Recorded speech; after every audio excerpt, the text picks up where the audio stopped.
Welcome back, guys. Welcome back. It's your boy DELRAY, Richardson, platinum artist, platinum songwriter, Straight Game TV. I thank you for tuning in. I appreciate your time. Hit the thumbs up button. Subscribe to the channel. And like I always say, if you want to be one of the first people notified when I drop some of this straight game, please do me a favor and click on what appears to be that little bell notification. And be sure to tell a friend. We're going to get into it, ladies and gentlemen. We like to start it off like this. Life is like some cards. It's not what you dealt, but how you play it.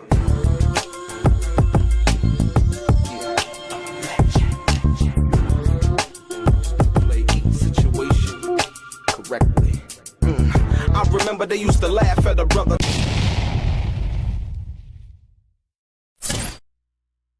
Ladies and gentlemen, what's good this morning? Yeah, sorry I had some other business I had to attend to this morning. That's why I didn't go live, but we will be right at it. Lunch is almost over, and they should be back pretty soon. More importantly, there was a lot going on this morning with the actual testimony of the security guard, Mr. Garcia, ladies and gentlemen. I find it very, very telling the things that people do when money's in their face. You know, I guess the prosecution at this particular time is trying to make it look like, did he bribe somebody? I mean, he was basically trying to protect his image. He knew he had made a mistake. He knew he was wronger than 2 left feet. You can't unwind that or rewind that, right? It was what it was. Like I said, it was a very ugly tape, a sad case of domestic violence. And also, like I said, once again, and to try to protect himself, he tried to have that situation, or should I say tape buried, in which what I found ironic, though, was the security guard, basically the people that he did the situation with. I found it ironic because they lied. And it was like, and asked, you know, was it the only tape? And they were like, yeah, this is the only tape. So after lunch, we're going to see what happens and how they get into it. But let's see. Let's go there, right? And just a brief catch up, right? Like I said, when the prosecution asked, did you initially recognize the person that was involved with the incident? Mr. Garcia said not at first, but when I looked closer, yes, it was it was Sean Combs, Mr. Sean Combs. And did you learn who the second individual was? Yes, it was Miss Cassie Ventura. Then he asked, well, why was law enforcement not called? Miss Ventura did not request it, right? Ladies and gentlemen, this is what I've been trying to explain to people all along. Cassie did not call law enforcement on, I believe it's 4 occasions of 4 different incidents of domestic violence, ladies and gentlemen. And what I've come to understand as the reason why she didn't call, from my understanding alone, is the fact that if she called the police on Sean P. Diddy Combs and had him locked up for domestic violence, right?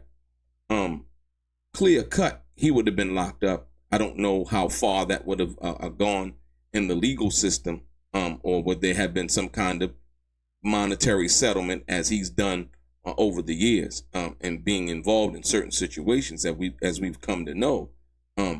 But if she did that, then the gravy train, the situation involving Sean P. Diddy Combs, we understood, and we came to find out that he was paying for her rent, her car, her credit cards, her cell phone. All of that there would have ceased to exist. I'd like to welcome JP, Six Gunner, Ma Dizzle, what's good? Slim Sims, Lisa Montgomery, what's happening? DJ Crazy K, Brooke Dawn, B Mac, Kid Daltz. Like I said, and so as you can see right here, when they're asking about Miss Ventura, he said, why was a law enforcement not called. Miss Ventura did not request it. Prosecution, did you review the incident report? Yes. There was an attachment that I didn't open up on the computer, a video file. Did you receive a call? Yes. And so, like I said, once again, nobody can do anything, right? If Miss Ventura doesn't want to do anything, right? And so when we understand that for what that is, it's like, it's hard to like, you know, if Cassie don't want to call the police on this guy, right? For whatever reason, right? Then who are we to blame? Who are we to blame? And then you got to ask why. And well, why did she keep going back, right? And you take it from the top here. It said, how did he sound? Mr. Gar said, he was talking fast and stuttering. He sounded nervous. AUSA, did you email management? Yes. The prosecutors, bring up GX7R 149. What is it? Garcia, the email I sent. Still objection, overruled, right? And like I said, a lot of things, you know, when you want to object to certain things and you don't even care about the judge overruling it, you want to object to it based on the fact that if you have some kind of appeal, you can use that as a reason to fight the appeal, that you objected to the evidence that they were about to show. Basically, Garcia, it was Miss Karam. She pulled up someone else. She put someone else on the phone. And AUSA, who? Mr. Combs, he asked, do you know who I am? The prosecution, and what did you say? I said, yes. He asked for the video. I said, he said he had been intoxicated, right? I told him I can't give him the video. Now, that one in particular piece of evidence right there,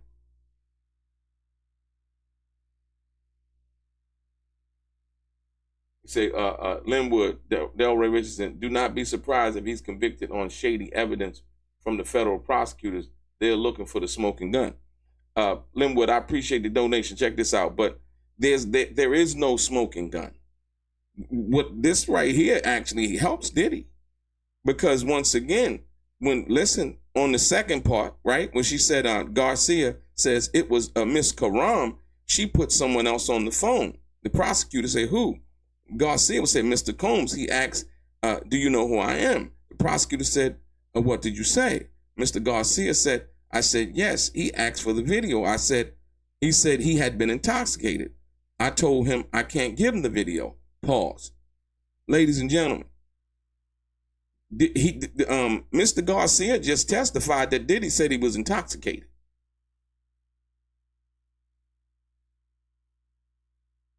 Right?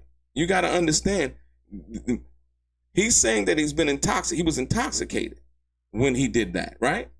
How many people we know that are intoxicated? Now, this is immediately after the situation happened, so we can't look at it and say, oh, he's using intoxication as an excuse. He basically said, yo, he was intoxicated. Oh, he knew what he did, and he was wronger than 2 left feet, like I said. But in calling and say, hey, man, I was intoxicated, right? The prosecutors, how did you respond? That she had to talk to management or file a subpoena. Prosecutors, did you tell her what you saw in the video? Yes, I told her off the record, it's bad. Prosecutors, did you get another call? Yes, from a New York area code, right?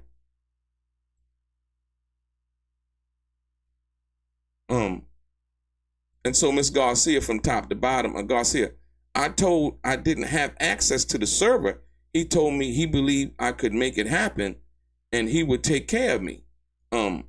Prosecutors, what did you think he meant? Money for the video. The prosecutors, what did you know?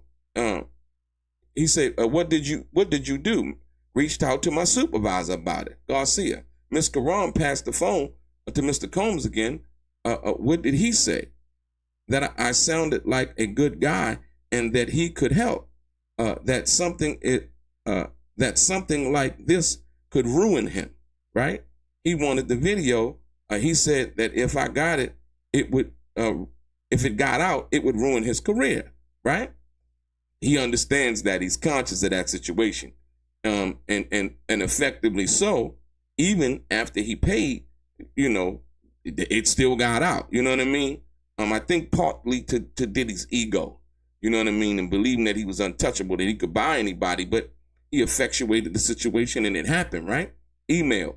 As shown as Miss Karam, a phone number on it, not redacted. It says Combs, a.k.a. P. Diddy, says he is a patron and wants to talk to you. Prosecutors, did you get more calls from Miss Karam? Garcia, yes, on my personal phone. Prosecutors, how did you react? He said, nervous. AUSA, who was your supervisor? Bill Mondrano. He told me he would do it for 50. Ladies and gentlemen,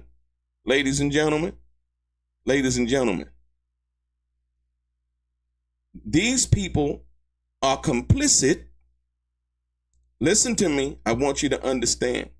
They're complicit in the cover-up. That's why they just paid Cassie $10 million. Mr. Mondrano, right, effectively was paid $50,000. Now, as the prosecutor, but not only was he paid $50,000, but he lied. He lied and he told Diddy after signing the NDA, right? Listen, check it out now. I'm going to get to that, C-Dub. But check it out. He's saying 50. I'm dealing with the evidence as the testimony as it's put up, right? Bill Mondrano, he told me he would do it for 50. Prosecutor, what do you think he meant? Garcia, he give the video for $50,000. What do you think? Garcia called Christina. He put Mr. Combs on the phone. He called me Eddie, my angel. Yeah, because he getting what he want now, right? And so you go to the top to the bottom. He said, when Mr. Combs saw the IDs, he looked at Henry and said, yeah, that's him. And then he brought out the NDAs, right? The non-disclosure agreements that I wouldn't speak about it. AUSA GXC 106. Do you recognize this? Garcia, it states I had provided the only copy of the video. Pause, ladies and gentlemen. Pause. So effectively, Mr. Garcia and Mr. Mondrano, right?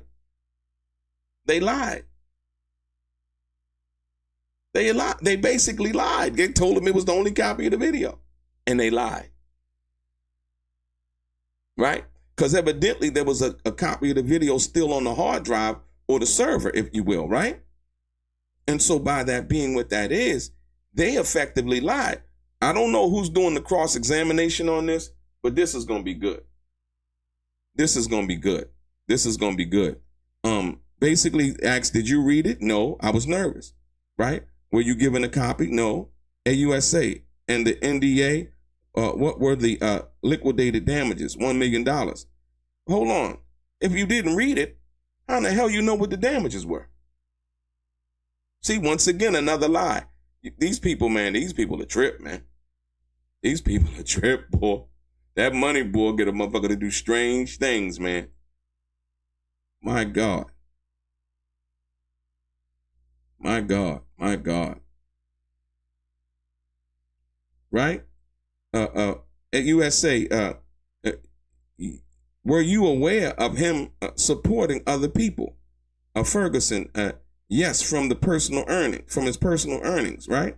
Prosecutors, Your Honor, this might be a good place for us to take a break. So basically, they took a break, right?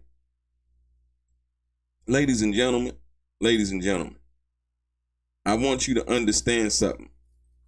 You see, number one, they took the money. Number two, they lied about it being the only copy of the video, right?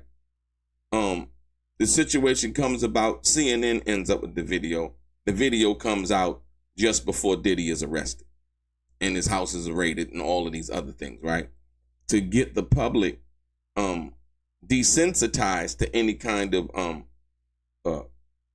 situation where he would be arrested and he would be alleged for certain crimes or whatever, right?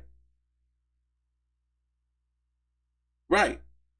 Like I said, when you got to look at the big picture.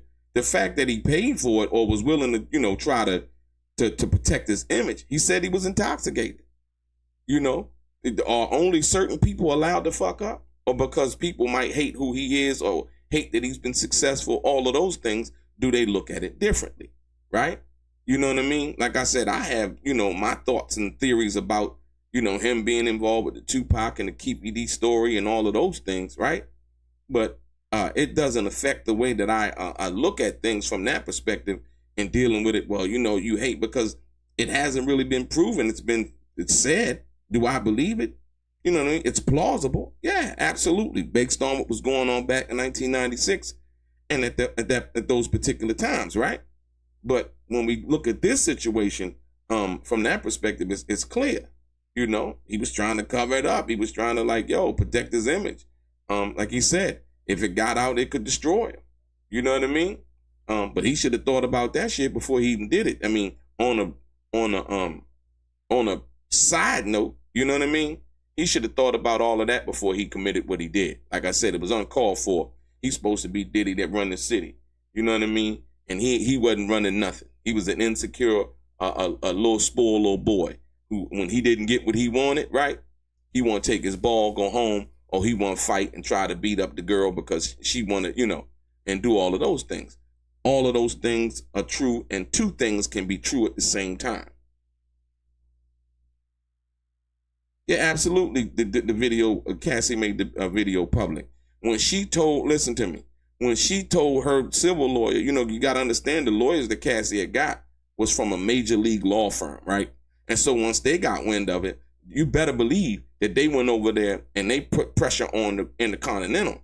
And that's why the Intercontinental just gave Cassie $10 million because their employees working under the employment were basically part of the cover-up. You see what I'm saying? And so they were complicit in the cover-up. And so Diddy gave her $20 million. They just gave her $10 million, right? For the situation to go away. And so now, you can't blame the higher-ups at the Intercontinental. They might have not known. You know what I mean? They might have not known, to be perfectly honest. Mr. Mondrano and Mr. Garcia, they were the ones that signed the NDAs. The CEO of the Intercontinental or the board members did not sign any kind of NDAs. But yet and still, being the corporate head of the situation, of the entity, they were employees of the Intercontinental. So what they do, the Intercontinental was responsible for, and that's the reason why they paid the money. CE, appreciate it.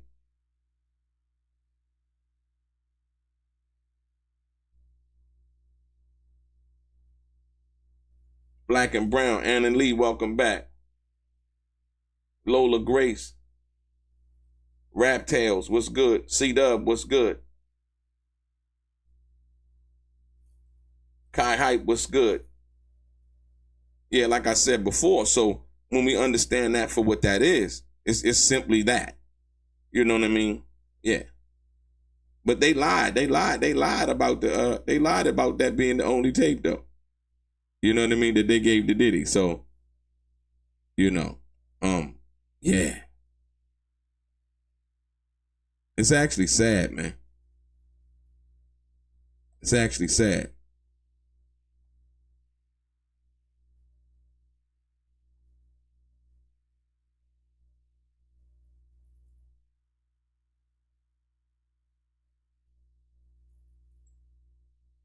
I mean, but we all know about and like I said, they got people in the hotel. Then what? Like I said, if you look at right here, they said AUSA. Then what? Garcia. Mr. Combs put cash through the money counter. Listen, the cold part about it, check it out. And then this is when it gets to the money, right? What you was talking about, C-Dub. The prosecution, then what?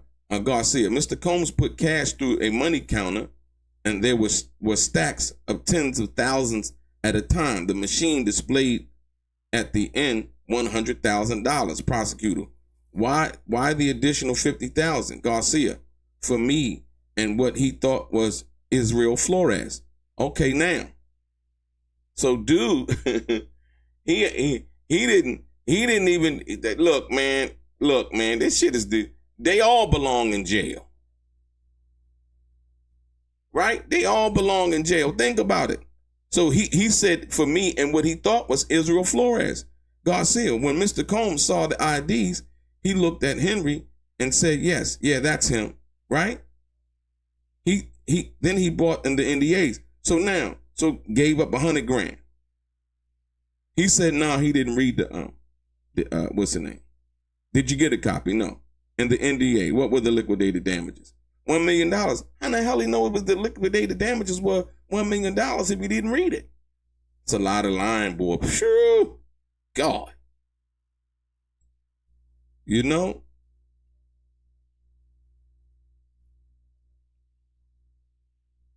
Sad. So they were willing to cover it up.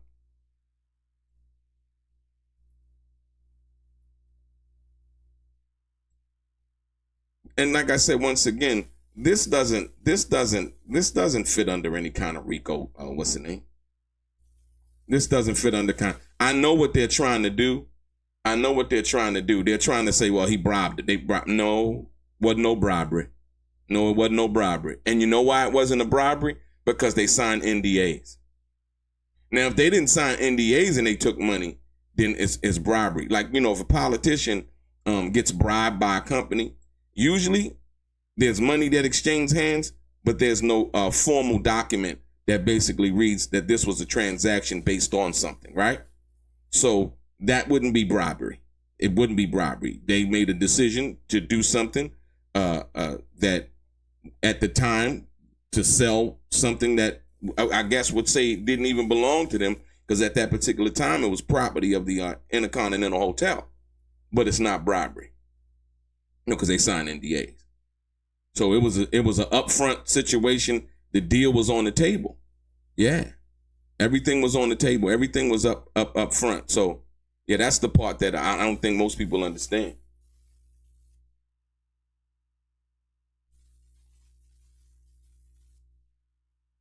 No, you're right, JP, Six Gunner. But like, guess what? It's not bribery though. No, they weren't bribed. They signed NDAs. They knew what was going on. The cold part about it is that, once again, so now listen to this. I want you to understand something. Because if they're flipping it, if they're trying to flip it and look at it like this is how you look at it. So if the Intercontinental Hotel and Mr. Mondrano and Mr. Garcia, right, if they got paid money, right, then they're supposed to be charged criminally too. They're supposed to be in on the RICO. This is a corrupt organization. It's simply not that. He wanted the tape. This shit happens all the time through lawyers, right? Somebody got a sex tape with somebody, right? There is a negotiation that happens, right? And the negotiation happens, and the person who got the tape, it just don't happen out in public, right? All of this right here is not even supposed to be brought up in court, ladies and gentlemen. It's not. Hit the like button, ladies and gentlemen. Hit the share button. Let them know we active today. I know a lot of people thought, I wasn't probably going to come on, right? Right. I wouldn't even say extortion. I wouldn't even say it was extortion because there was an NDA. I said this was a business transaction, right? Whether Mr. Mondrano or Mr. Garcia could effectively effectuate that business transaction is up for. And evidently, the Intercontinental paying Cassie $10 million, it proves for a fact and beyond a shadow of a doubt that they couldn't. You see what I'm saying?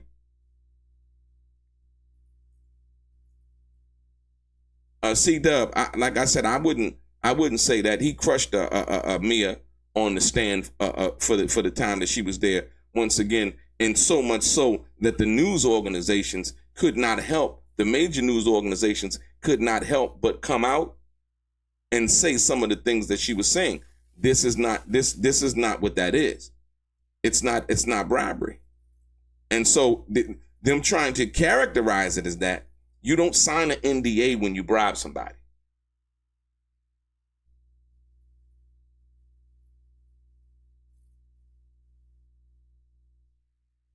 I don't know if Alex Fine sold his tape to CNN or not. My question would be, where did he get the tape? You know what I mean? You know, and like I said, if he sold the tape to CNN, then, you know, that just goes to show you the motivation has always been money. It's never been about justice, because justice would have said, like I told you earlier when I read the part about the security guard, they asked the security guard, well, why didn't you call the police? And what did they say?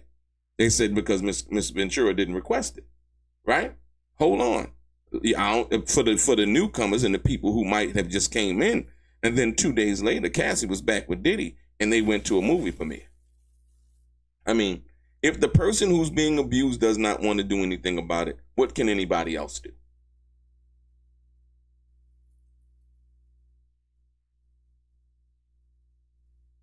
Oh, absolutely. I mean, you can do that. You can do that. A six gunner. You can drag whatever you want to. Like I said, that's why when Diddy's attorneys, they're sitting there, they're talking, they can say objection. We object to that, Your Honor. You know what I mean? Because like I said, just like Brian Steele said yesterday, you know, he wanted the photos of Mia being with her family because she testified that she couldn't never tell nobody in her family because she rarely seen her family. She tried to allege that Diddy kept her away from everybody and all of this, that, and the other, right? The judge said that it was cumulative, and so he didn't allow that to be entered into evidence. But Brian Steele did go there and ask her. Like I said, one of the most notable lies that Mia told was the fact that she wasn't allowed to get work after she was let go by Diddy. And then later on, Brian Steele got her to admit what? That she worked for Madonna. So that was a lie. Among other lies that she told, you know, in that respect. So like I said, it was a lot of things that were read in court that, like I said, Inner City Press, you know, we're getting the gist of what it is, you know, from that perspective. And like I said, most of the important stuff, if you will, that's being said, right? We back, ladies and gentlemen. We back. So now, jury in Combs lease used lawyer Jason Driscoll. This exhibit is full of hearsay, right? So Diddy's lawyer, Mr. Driscoll, Mr. Driscoll basically is saying this exhibit is full of hearsay. The judge, I have the gist. Ms. Foster, are you saying none of this is for the truth of the matter asserted? Prosecutors, yes, this is not excludable hearsay, right? So basically, she's saying this is not excludable hearsay. So they're arguing over some kind of document that they're trying to get in.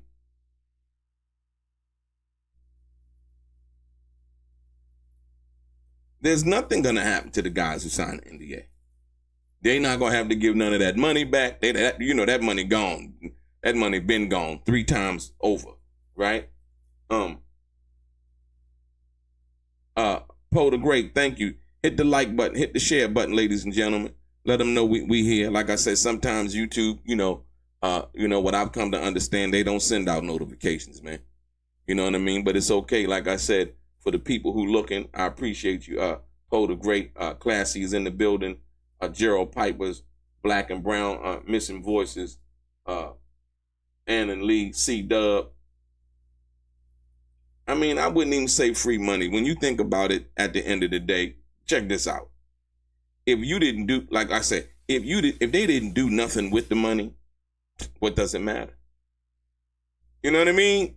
If he would have took the $50,000 and said, I'm gonna take this $50,000, I'm gonna pay some bills, and I'm gonna, open me an investment account or something like that, right? I'm gonna put some money away. I'm gonna put 25 away. I'm gonna spend 25 and put 25 away in an investment account, right? Ain't do that. Money gone, man. Money gone. There's no benefit to it. You know what I mean? Fans of the logo, AZ, Chi-Town girl, what's good? You know what I'm saying? Wiggly's.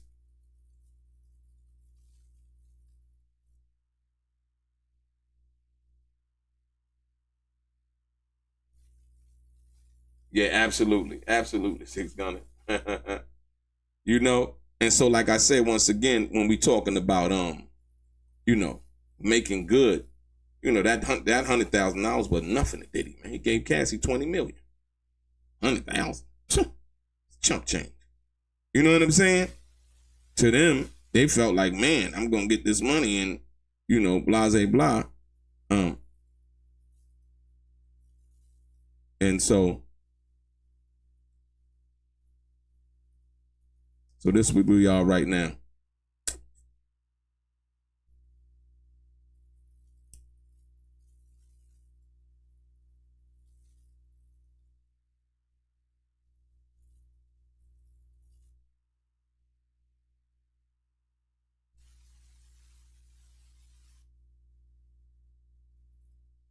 Think somebody real as it gets.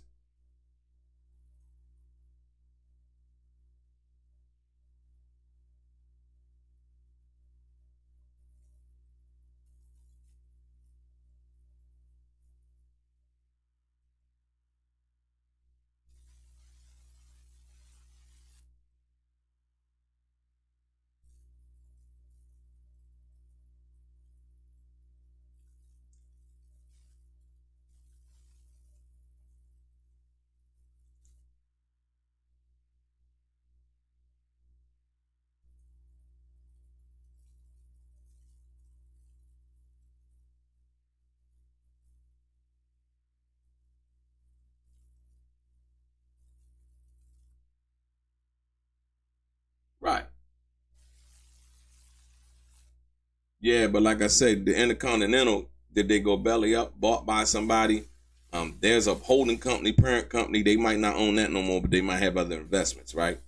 So as the Intercontinental, that's just a brand. You know what I mean? Most people don't understand. That's just a brand.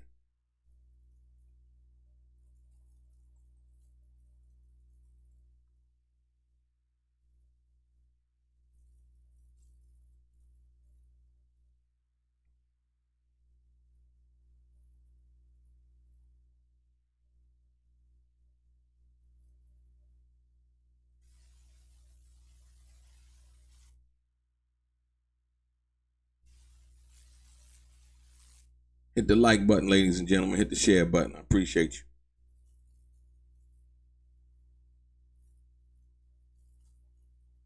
Yeah, you know, like I said, once again, like there's brand names, right? The Intercontinental, right? You have to look into that a little bit deeper. The Intercontinental is just a brand. You know, a lot of times they own other property, they own other real estate. They got, you know what I mean? You know, it could be a holding company that has different brands under it. So when you talk about money, it's just a whole different world, right? You know, people thinking like, oh, they shut down, but that's just one part of, you know, the $20 billion, you know, holding company that it is, you know, and you would never know because you just don't bother looking that deep into it because you really don't have no reason to. You know what I mean?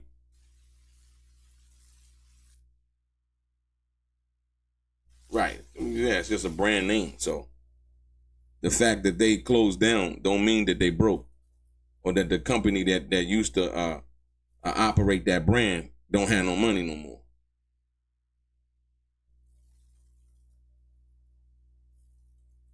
So the judge says, objection overruled. How are we doing on the compilation video? The defense, we still object. The judge, but the compilation is put together, yes? The prosecution says, we would like some material to be taken down and other relief. So for whatever it is that they're going through,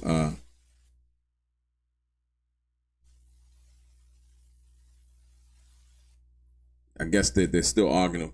There's a compilation video, I guess. I don't know what of, but we won't be able to say it, so, but it should be interesting.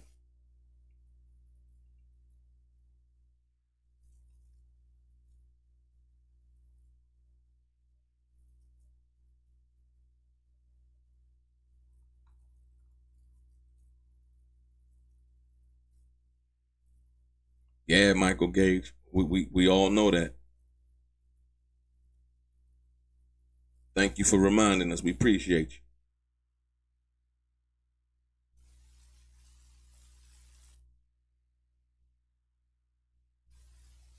Ray Johnson in the building. He said they spent money on jewelry and cars. Pretty sure they didn't think about opening a business. Oh, absolutely not. Absolutely not. They thought they was hood rich, man. Dude said he was making what, $10.50 an hour. You know.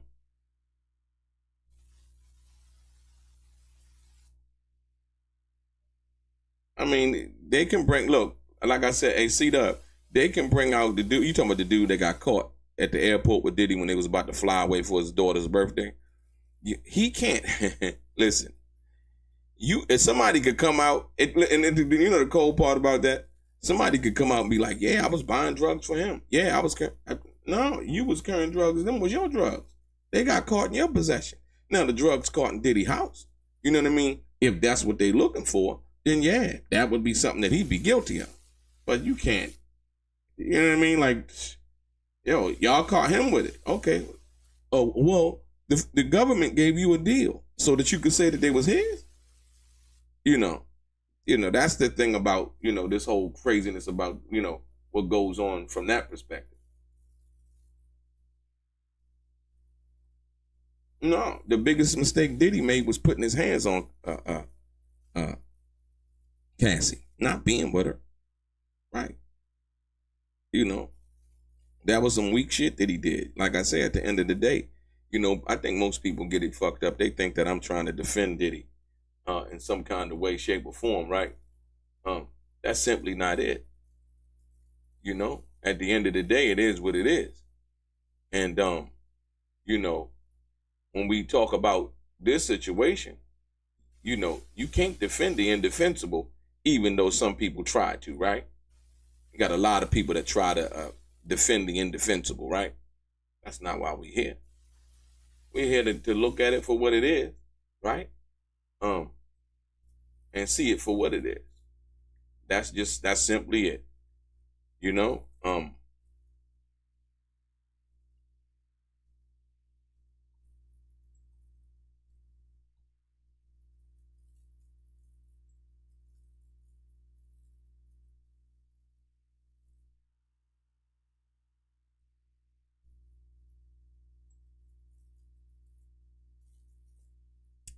The judge basically says now, bring the witness back in. Witness back. Witness enters. The jury enters. The prosecution. Mr. Ferguson. Before the break, we were discussing 3 bank records. What is 207 Anderson LLC?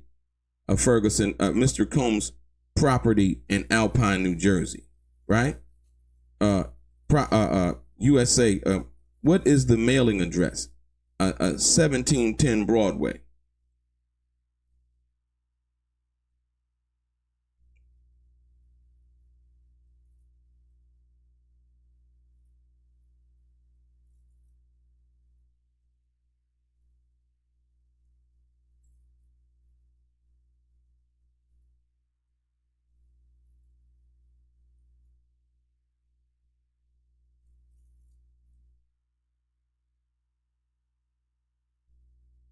So I guess they want to get into Diddy's properties now or whatever.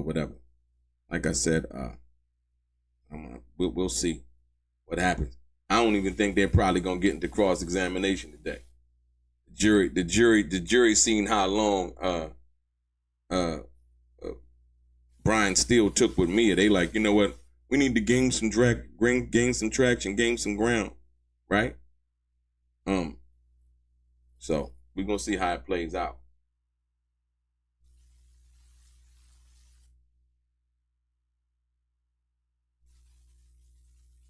Michael Gage, we don't even entertain that type of stuff.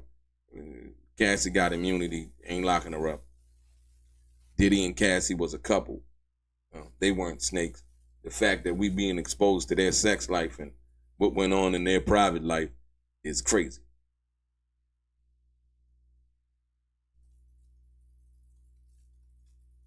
Absolutely. Like I said, y'all, if you remember, man, listen to me, man, for the people who really are aware of what's going on. I just want to tell you the double standard that exists when you're talking about situations like this, right? Remember during the crack epidemic, in the black neighborhoods, when black people were addicted to crack, all of those things, right? Or addicted to whatever drugs. It was lock them up, put them in jail. It was this, that, and the other.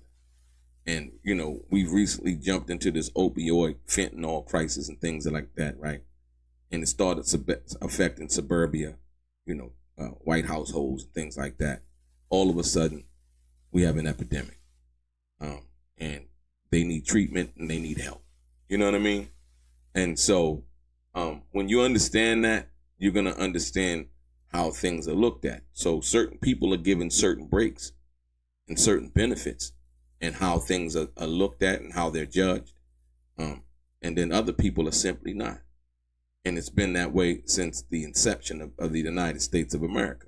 It's one thing you got to get used to. More importantly, never to put yourself in harm's way from that perspective, or give anybody anything to come at you about from an illegal standpoint, right?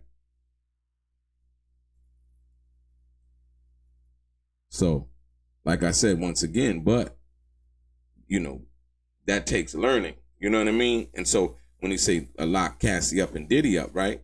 You know, it's funny how we live in a country where the government can come and say, hey, you know what? We're going to let you off, you know, for the murders and the things that you committed. You know what I mean? We want this person. You know what I'm saying? It's like Alpo and Wayne Perry, right? You know, Alpo was the person, the mastermind behind ordering a lot of the homicides that Wayne Perry committed, right? When it came down and they went to get Alpo, you know, Alpo had to testify to all of the homicides that he was involved in that other people committed on his behalf. He did 20 some odd years, but eventually they let him out of prison. And to, you know, the witness protection program, which he didn't respect, right? Only to go back to Harlem and to be murdered. You know? So you gotta, you understanding that, and like I said, the people that are doing it along and making these deals, is like, you know, what about the victims? Doesn't everybody? Well, they say, well, we wouldn't be able to know. Well, hey, they figure what Alpo did 20 some years. He suffered for the crimes he committed. Wayne Perry, he doing 3 or 4 life sentences. And I guess, you know, it's the method. You know, they have the method to their madness, man. So it is what it is. Like I say, if you don't do the crime, you ain't got to worry about doing the time. So when we look at Diddy, right, it's domestic violence. It's domestic violence.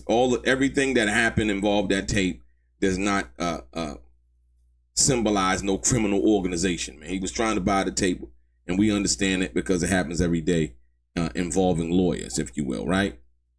This type of stuff happens every day where somebody got something that they want from somebody else, and it goes through lawyers, and lawyers negotiate the situation.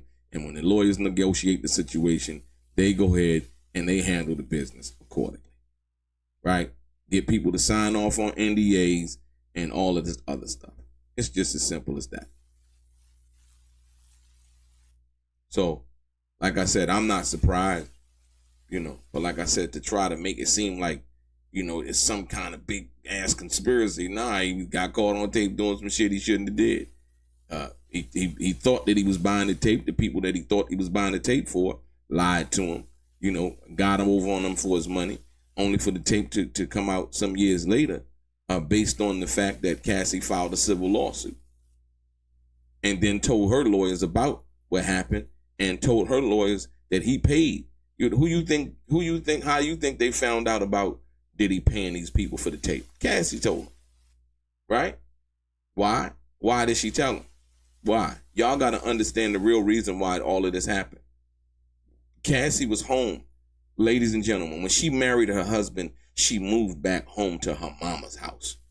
So everything that I told you that would happen if she left Diddy, if she called the police on Diddy, ended up coming to materialize anyway. She didn't have any money, right? So when she left Diddy, she basically left him broke. She might have had a couple of dollars, but it wasn't enough. Remember, the prosecution asked her, you know, what were you doing before you... Well, she had, before she got her settlement, she said she was about to go on tour with some artist, some DJ artist, right? She was about to go on tour. Then she got the settlement for Diddy. And then she what? She canceled the tour. And the lawyer asked her, well, was that because of, you got the settlement from Diddy? She was like, no, of course it was. Of course it was. And so understandably so, and understanding that, right? She seen that Diddy got that money from Diagio, whatever you want to call it, that liquor company. When they settled with him, she was like, they settled with him. And now she went in for her thing. Look at the timeline. If y'all following along, I mean, it ain't really hard to tell what she was after. And she got it. And she got $10 million from the Intercontinental. That's the cost of, I guess, being with Diddy, I guess. And him being with her and her being with him. The sad part, Diddy wasn't as smart as he liked to think he was, right? Because at the end of the day, if he wanted to get somebody to sign an NDA, he should have just gave her some money and got her to sign one. And go to the lawyer and be like, hey, I'm going to give you $5 million. You know what I mean? You can go on and live your life. You know what I'm saying? Ended up paying $20 million, and look what he went through. Look what he going through. Yeah. So, most people don't really understand that when you think about it from a larger perspective. And when you think about money, just because you got money, it doesn't make you intelligent. It doesn't make you smart. You can be lucky. You know what I mean? And make a lot of business moves and, have some great advisors around you and great people around you, and a person, would look like they're taking all the credit. But like I said, this right here, can't nobody take credit for other than Diddy when he got caught on that tape. Ladies and gentlemen, before that tape was released, right? It was speculative about a lot of things. Once that tape was released, it was like, oh, it kind of changed everybody's view of who this guy was. And so him trying to get the tape back, it ultimately did what he said it was going to do, or what he was scared of it doing. And that's what? Destroying him, right? But it's not RICO. It's not RICO. Him trying to buy the tape is not bribery. They signed an NDA. There was nothing that they were trying to hide. He just was trying to hide. I'm talking as far as the transaction, he didn't get an NDA. And like I said, once again, the fact of the matter is, he should have gave them a copy of the NDA. You know what I mean?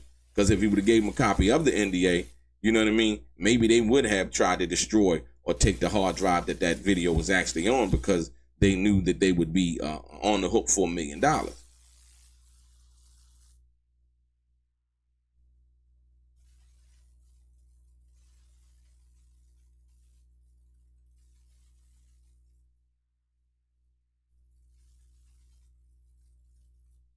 Now, I see a tired jury, man. Listen, ladies and gentlemen, I don't think people understand. All you need is one jury not to agree.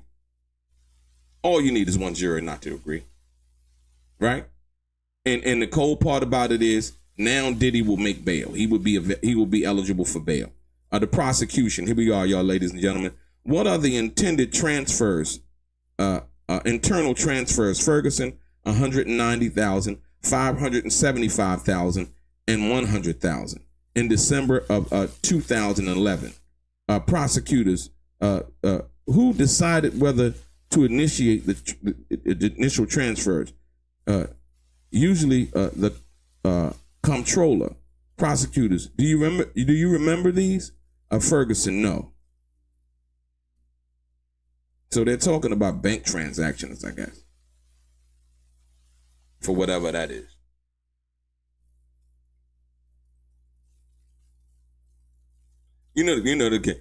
So these bank like I say, for instance, these bank transfers they're talking about, is this from drug money?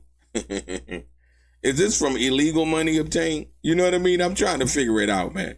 What are they talking about bank transfers for? Right?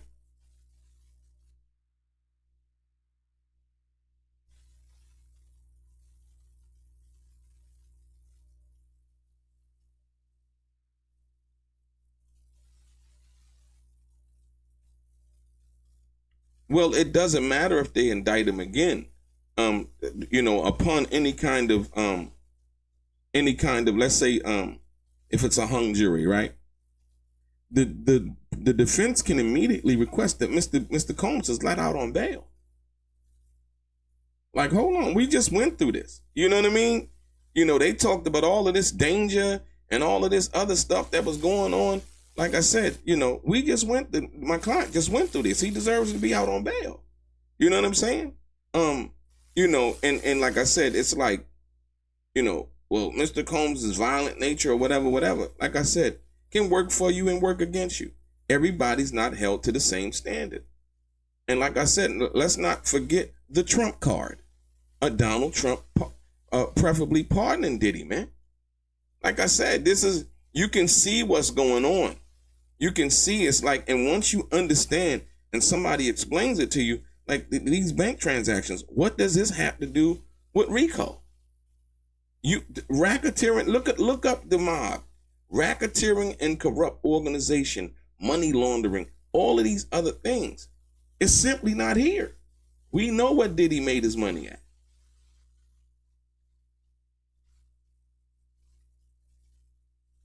I'm not saying he wouldn't go back to MDC. That's not what I'm saying. He would go back to MDC until he's granted a bail hearing and he can go up for bail. Right. What would be the conditions of bail? I don't know. Nobody knows. Right? Only the judge can decide that. But at the end of the day, if it's a hung jury, you got to understand, they would have to put this whole thing on again with Cassie coming back again to testify. Now, guess what? She's not going to be pregnant next time. This time, it can be a little bit more aggressive, if you will. Michael Gage, stop it, man. Come on, man. You taking internet chatter and internet batter. 50 Cent can't block nothing, man. Won't you stop? You know what I mean? Donald Trump not listening to 50 Cent. From that perspective. You know what I mean? Like, he going to decide what he going to decide based on what he going to decide. Not to say that he would, but it's the possibility that Diddy and Donald Trump had a relationship before 50 Cent was actually 50 Cent. Right? Right? You, like I said, once again, this is people speaking on things and they don't really understand what's going on. Right?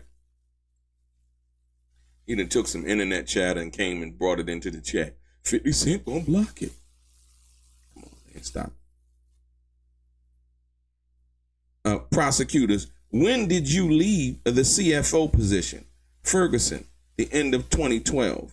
Then Chief Growth Officer, the Revolt Media and TV, AUSA.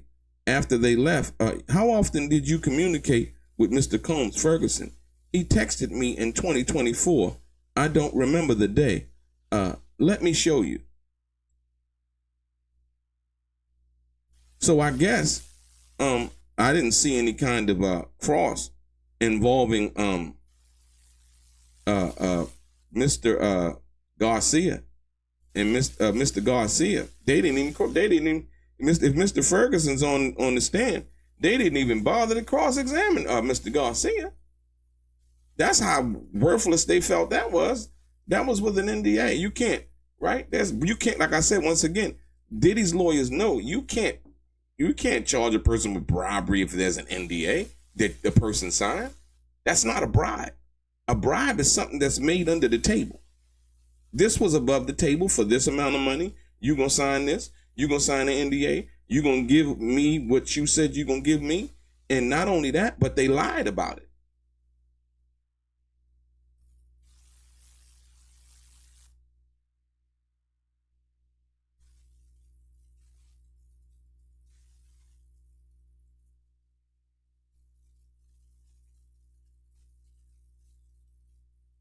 Absolutely, Mo Better. They didn't waste their time. They like, okay, he gave y'all $50,000 for the tape. You know? I think it said, hey, Mo Better, you know what? I think it said, what's up, Fatima? I think it said for itself the fact that they lied and took the $50,000 or took the $100,000, right? They lied and said that it was only the only video. So everybody was out for money.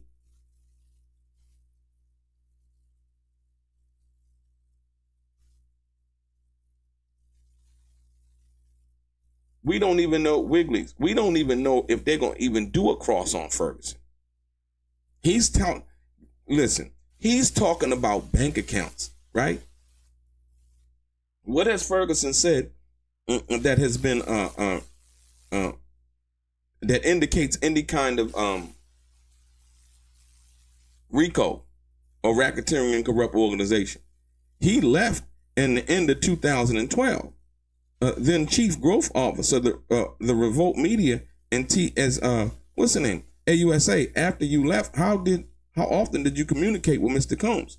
Ferguson. He texted me in 2024. I don't remember the day. So the prosecution is like, let me show you. Yeah, a lot of these dudes are snakes, man. Like I said, once the gravy train is over, you know what I mean? That's what they do. Ferguson, I see. Listen, the prosecutors, nothing further. They don't have anything. Judge Agnafalo, Combs, Agnafalo, you grew up in the Bronx. Okay, here we go, ladies and gentlemen. Here we go with the cross, right? Agnafalo, you grew up in the Bronx. Where did you go to high school? Ferguson. Stuyvesant, right? Agnafalo, where did you go to business school? Ferguson. Harvard. MBA. 1990. Right? Check it out, ladies and gentlemen.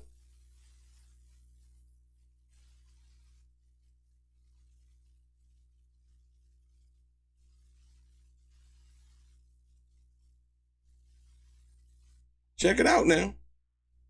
Where did you go to business school? Harvard. MBA. 1990. So they're crossing Ferguson. Let's see how long this lasts.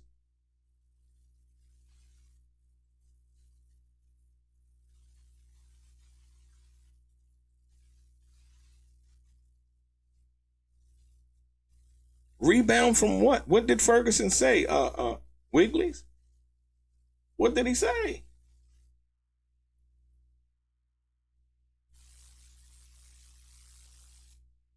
That's why Classy, you right, Classy. I don't think Wigglies really understand what's going on. Rebound for what?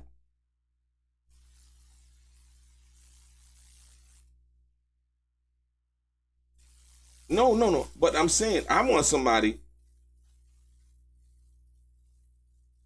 Absolutely, Money Mike. Hold on. I want Wigglies. I want you to explain to me, what did Ferguson say that indicated any kind of RICO? He's talking about transactions. I mean, y'all, I don't think y'all really understand. You got to look up running a corrupt organization, an organization to do what? Corruptly. I'm trying to figure it out because people keep saying it. Hit the like button, ladies and gentlemen. Hit the share button.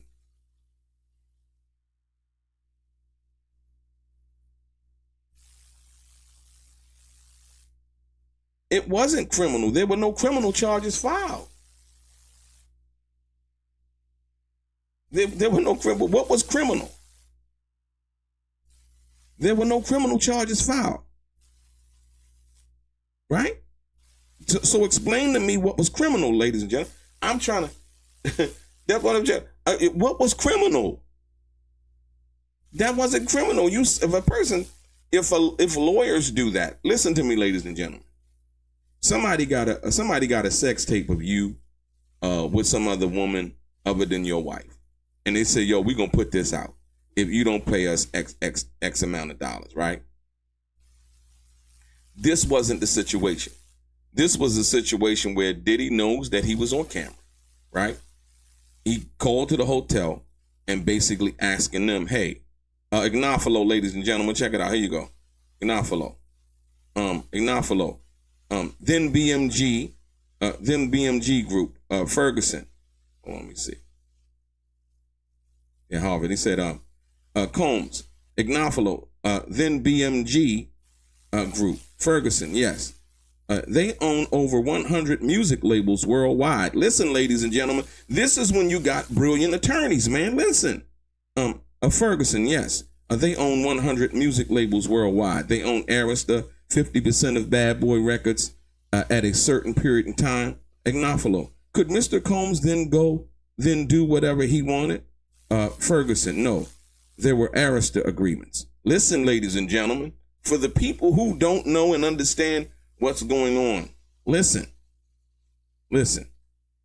Because when Mr. Ferguson is testifying, right?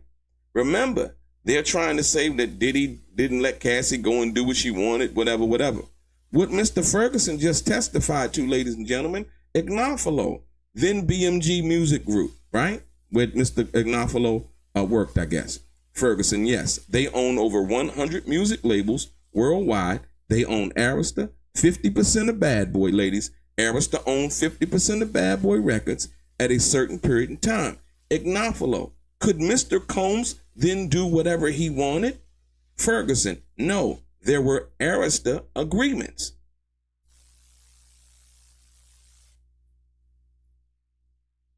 Absolutely, cut creators. They seem to come up. Joseph Hayes, Angie Buckles, Ray Johnson, Andrea Dream, Wiggly's, Intelligent Hoodlum. Welcome, everybody. Hit the like button, hit the share button, hit the thumbs up, ladies and gentlemen. Appreciate y'all. Appreciate y'all.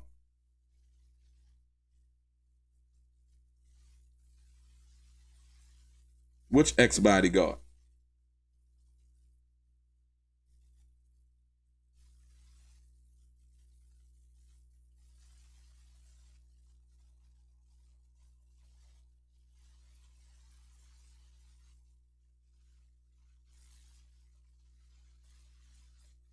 That would depend on who at that particular time owned the record label, right?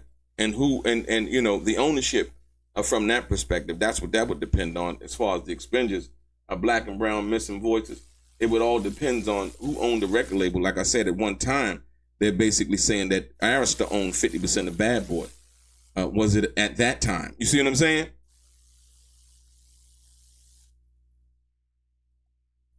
Ferguson, coming from the Bronx, I thought he needed more companies that would hire people from the community. I saw that in Sean Combs. I thought it was a chance to have an impact. Combs Ignafalo. What was the onboarding? Ferguson interview. Met some at Arista, right?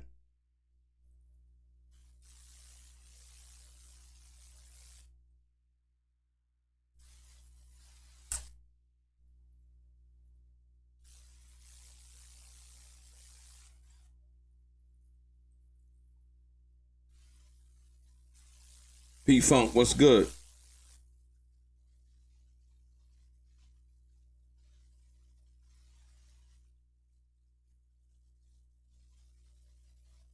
Ladies and gentlemen, it's not even whether you believe that Diddy made his money legally. You say Gene Deal? I don't, like I said, I don't know. I don't know of Gene Deal. You might want to go ask Gene Deal. Gene Deal got a channel, man. You might want to go ask him. I don't know if he could testify. I don't know what it would be worth to the prosecution, ladies and gentlemen. I really don't. I don't know if it would be worth anything. The last I heard, when I looked at Gene Deal, y'all got to go check Gene Deal over there on the Art of Dialogue. Gene Deal said he was barred from the courtroom. He couldn't go in no more. And so I don't know what that's about. I believe Gene Deal said that over on the Art of Dialogue. So if y'all haven't been over there, check Gene Deal interviews out.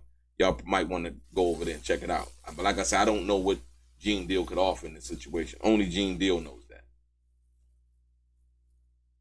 Nah, I don't need to be on Diddy legal team. I just need to be looking at these facts and understanding the law, which a lot of us don't.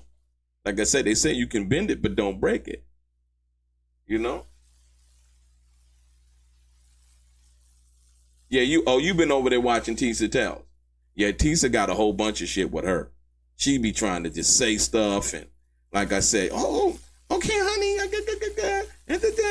like, look, I'm not against Diddy. I'm not for Diddy. Like I said, once again, we are seeing the live testimony as it plays out. Tisa is not giving you the live testimony. She's coming back and she's giving you her take on the testimony. Right here, right now, you are getting the live testimony, right?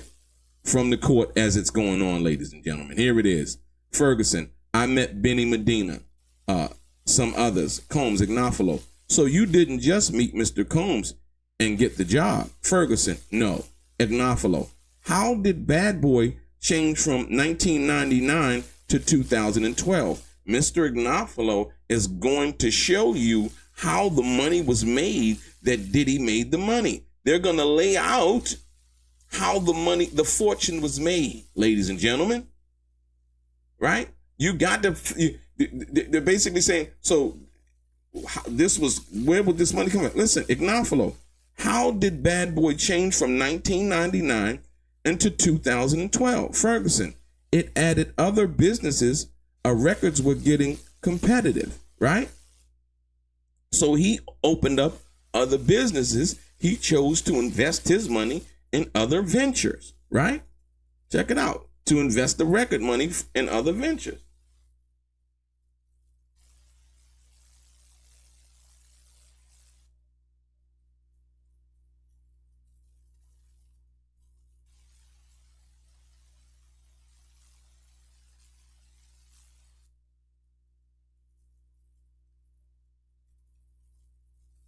Absolutely. Well, let's not forget, ladies and gentlemen, I believe the first person to go platinum over at Bad Boy was Faith Evans. Faith did a million records, right?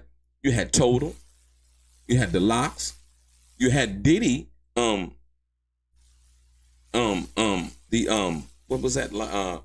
His first album did like 3 or 4 million. Yeah. So they were over there selling records. And they weren't selling more than Death Row at the time, but they were selling records back in the day. So like I said, but in and around, you got to look at it. 99 to 2012, like I said, once again. And then Biggie's last album is Diamond. It did over 10 million records of a double album. That's damn near 200 million. You know what I'm saying? So I really don't think people understand. Yeah, you absolutely. Mace, his first album went platinum or double platinum, right? So yeah, and all of the hits they had hits, right?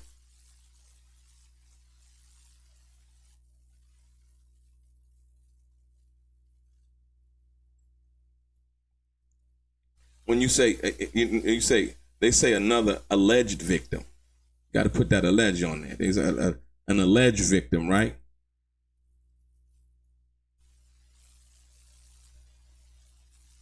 Like I said, once again, you gotta know where they're going and how to counter that as a defense attorney or as defense counsel, right? Now we can't forget about Mace. We got to look at it for the totality of the truth, for the fact of the matter that it really is.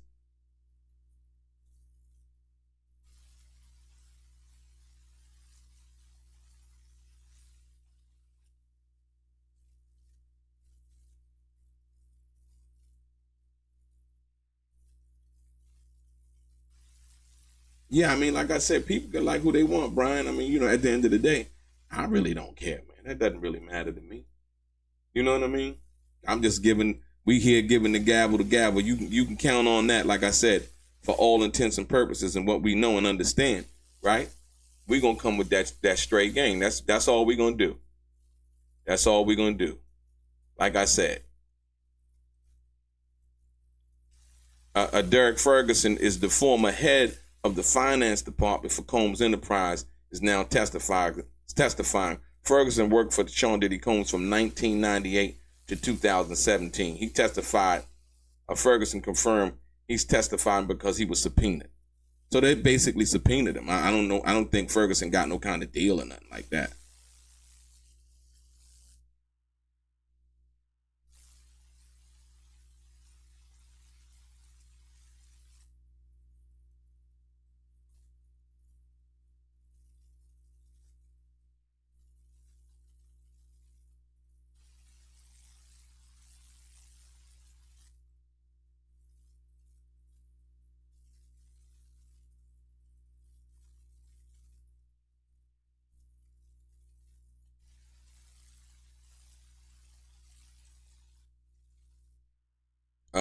When he testified how Ferguson testified. Former head describes how Combs would use his corporate card. Ferguson, former chief financial officer of Regular, said most senior executives at Bad Boy had American Express corporate cards, including Combs. Ferguson testified that Combs would charge business and personal expenses on his cards from time to time. He said members of his team would determine which business or entity a charge pertained to and then use the business account to pay off the charge. Right. There ain't nothing wrong with that.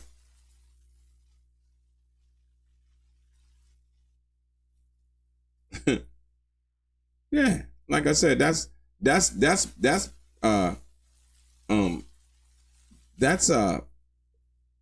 what you call accounting. That's left up for the accounting department to decide, right?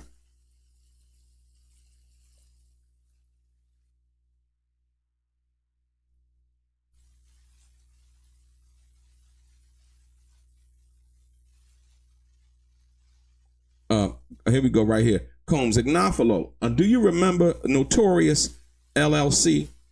Ferguson. It was a magazine called Notorious. Ignophilo. Bad Boy Records was established in 1993. Ferguson. I think it was in 1996. Ignophilo. Did Bad Boy have connections to Interscope? Yes, and UMG, and Rhino Records, which are all major players in the game as far as distribution and record labels are concerned.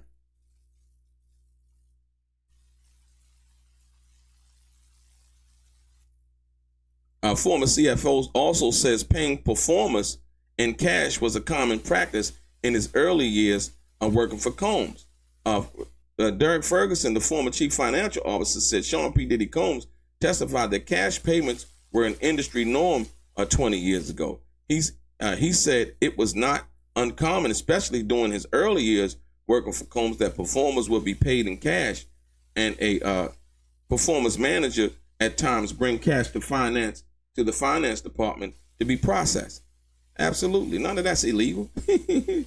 Man, look, like I said, if you're looking for something to be something crazy,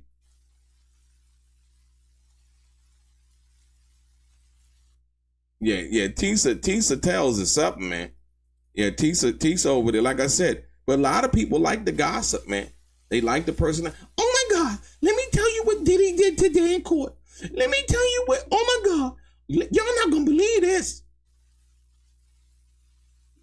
I mean, if you into antics, man, and not the facts, man, like I said, I recommend you go to Tisa Tells. You know, if you want to hear that, man, go right over there to Tisa Tells. Tisa gonna tell it. You can best believe that.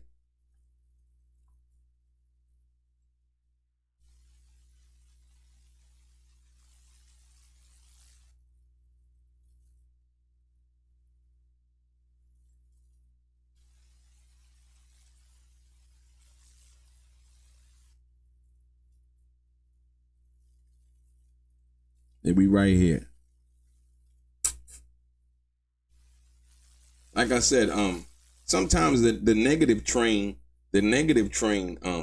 you know, wins. Like I said, but then when the truth comes out, then, you know, everybody's forced to look at what it is, but it's too late because they done already, like, it's kind of like Reggie the Rat Wright Jr. and Gullible John at bombed first, right? When I first came on to YouTube, you know, they were trying to slander my name and all of this, that, and the other, right? I just stayed on course because I understand if you lying and you out here, you know, trying to get people to look at you, you know, what you doing, it might last for a minute, but it's going to be short-lived. Yeah, there's nothing really substantive that's going to come from that. And people are really not going to pay attention to you in the long run. And so, like I say, may a person have their success when they have their success. Like I said, but I'm just going to keep giving this straight game. It's just as simple as that.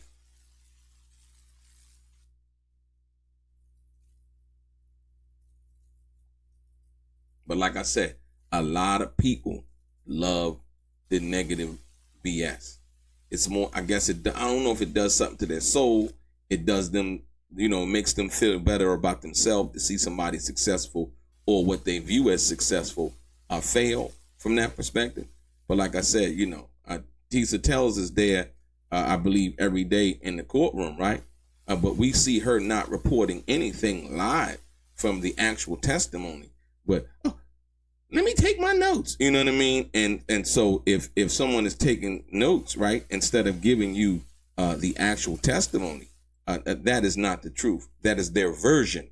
That is their version of the truth, right? Which you were not there to be able to see, right? Combs Ignafalo, who is Andre Harrell Ferguson. He founded Uptown Records, went to Motown, and then back to Bad Boy, right? Ignafalo. What was this?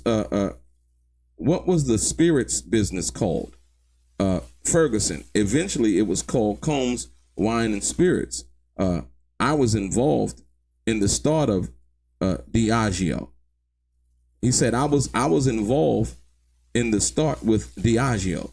Now they're mentioning the company that Diddy sued for racism, that everybody is now saying that, you know, somehow as part of this big conspiracy theory involving Diddy being locked up and Diddy being charged in this situation, ladies and gentlemen.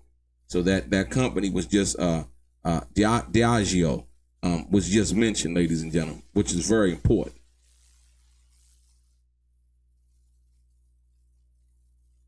Like I said, click the like button, ladies and gentlemen. Click the share button. I appreciate you guys. You know, and we can let the people know. More importantly, when we put the word out, you know, we can let people know, like, hey man, we over here actually having a conversation. I don't ask for donations. I ain't asking for none of that. People feel like they want to do that. Yeah, I'm cool. I'm still gonna come on here, and we still gonna do the things that we love to do and try to kick a straight game and give you nothing but facts. You see what I'm saying? You know, I love to be informed. Then therefore I can make an informed decision. You know, but one thing I hate is being misinformed about people who act like they know but really don't. You know, I love to do research, ladies and gentlemen.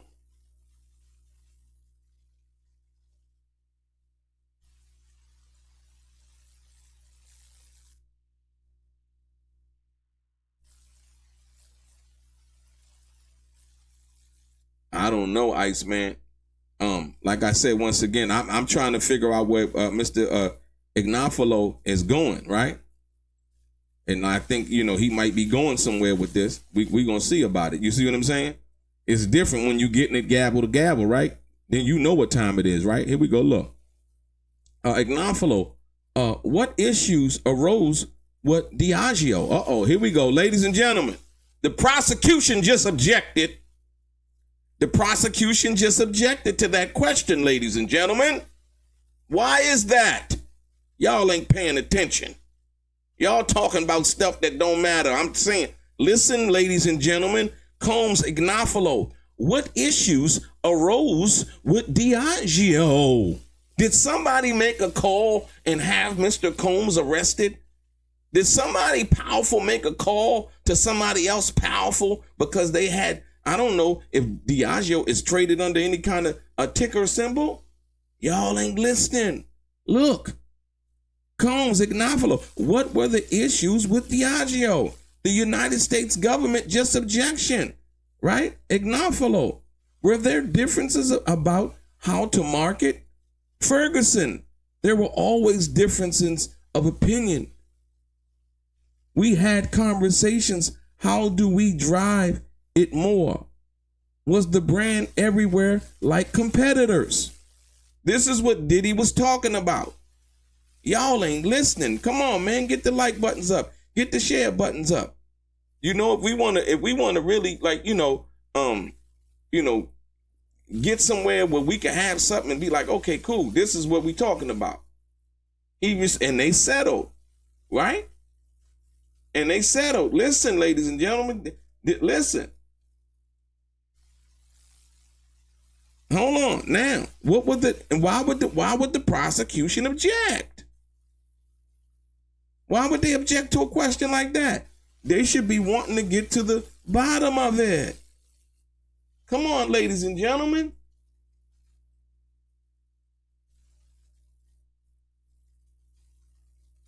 Y'all missed it at the Grammys too, huh? This last past Grammys, man, I seen some things at the Grammys. Yeah, y'all, I ain't even gonna tell you, because I mean, it's like a lot of people just fly over their head, man. It's like, yeah, they not listening. They don't understand how this thing really work. Like I told you, stars are not born, they're made, they're created. Right? Look, Look, now they want a sidebar. Look, ladies and gentlemen. Pay attention to what's going on, y'all. They want a sidebar now. Why do they want a sidebar? When Diagio comes up, why do they want a sidebar, ladies and gentlemen? Are you asking yourself that question?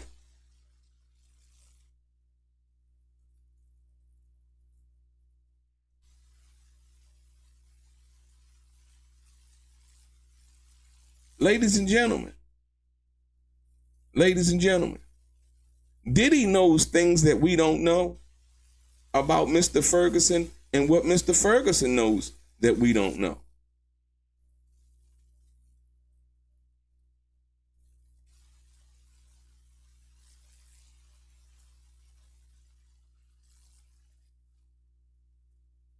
Money Mike, we're not even going to pay attention to you, man. You're looking for attention.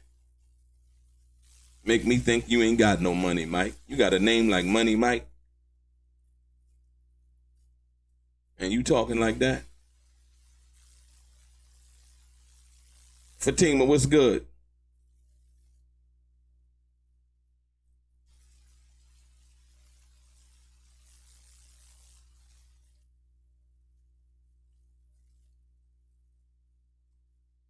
Absolutely, ladies and gentlemen.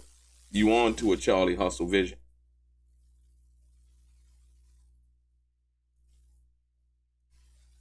Now we're not talking to Jim. We're not talking about Jimmy Iovine. They objected to the fact that they mentioned Diagio, and I'm wondering why. Ooh, was that too much of a go between? No, you know why they objected? I can give you the reason why they objected. They objected because they want to impute into the jury that this was something that was racially motivated against Diddy. Absolutely. SLLE 44. Most people not paying attention. They don't understand SLLE 44. They don't understand the big picture. If it ain't nothing there, then let it be what it is. Right? We know people get paid off all the time. We know they do backdoor deals, golf course deals. They on the golf course. They already know what they're going to decide before they even decide it. 4. Right? I'm 3 under par today. Right? Playing with people's lives, man.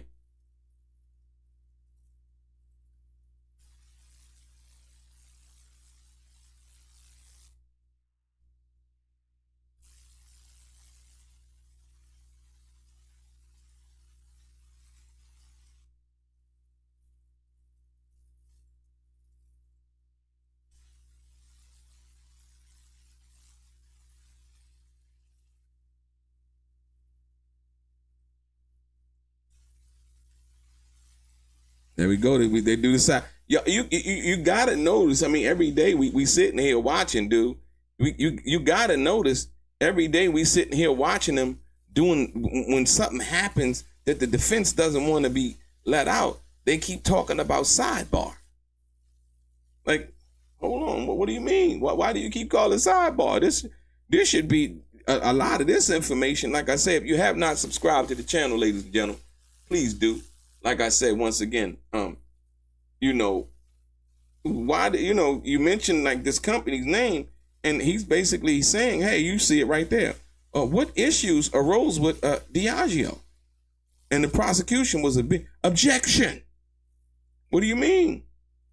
They want to talk about, the prosecution just was allowed to talk about everything that they wanted to talk about in regards to Diddy's finances.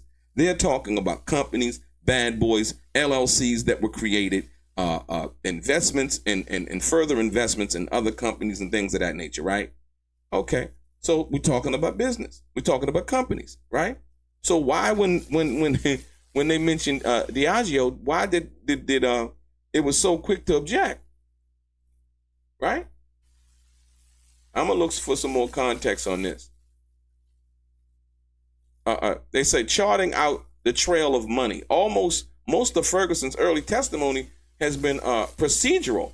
It is potentially crucial to the government's case, ladies and gentlemen. You got to understand, Mr. Ferguson's testimony is very crucial to the government's case. He's been asked to verify a laundry list of bank accounts, real estate holdings, credit cards, and other financial records connected to Combs Enterprises, and confirm that the defendant had signatory power over these funds. Though most of the headline-grabbing testimony so far this trial has dealt with sexual abuse and other incidents of alleged acts of violence, Combs' real problems would be any evidence that he might have run a criminal enterprise to pull off suspected crimes. What suspected crimes, though? What suspected crimes? Right? And so, like I said, what are they saying? Like the alleged what you call it? Sex trafficking of his girlfriend? Come on, ladies and gentlemen.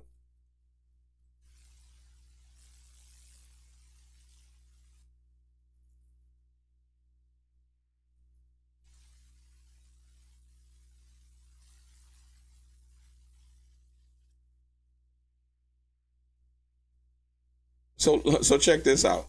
Hold on, I want you to understand something. So the finance chief testified he wasn't aware that Combs Security carried cash for him. Diddy didn't have to tell his finance chief of finance every motherfucking thing that he did. What if he carried personal cash for him? Right?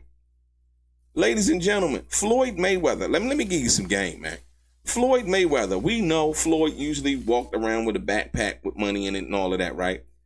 You know, I've been around Floyd and I've seen, like, you know, that somebody would have the bag. It would be security, one of the security guards he trusts that would have his backpack. He'd be like, give me the bag. You know what I mean? That's not illegal. What do they talk? See, and Floyd Mayweather is right now is suing, I think it's Business Insider for making some crazy stuff about him, talking some crazy stuff about him, right? Come on, ladies and gentlemen. Right? What? This is crazy, man.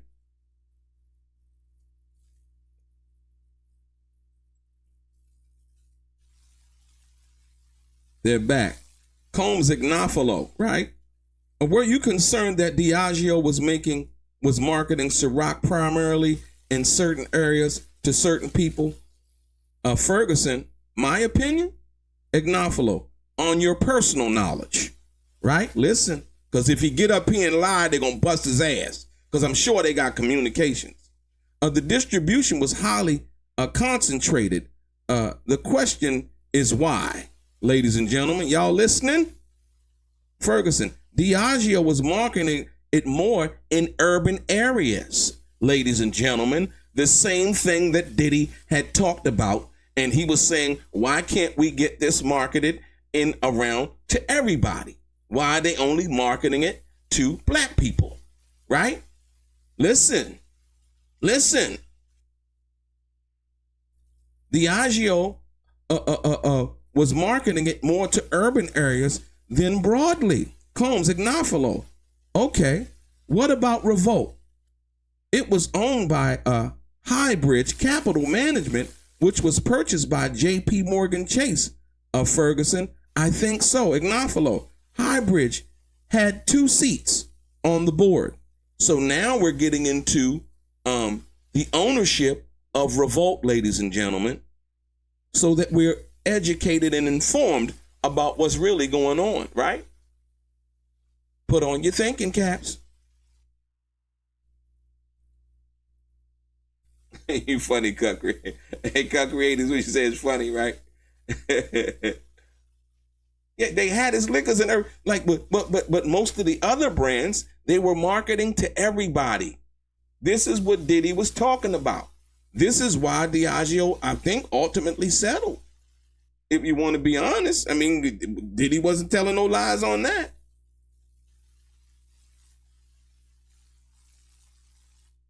Right. So if you went to certain stores, you couldn't buy Ciroc. If you went to the suburbs and you went to, you know, the let's say the Ralphs or the Safeway or the Giants or whatever a grocery chain you have in your neck of the woods, you wouldn't be able to buy Ciroc. Diddy was saying, hey, you know what? I'm trying to make this brand global, right? Come on, ladies and gentlemen, talk to me. Talk to me.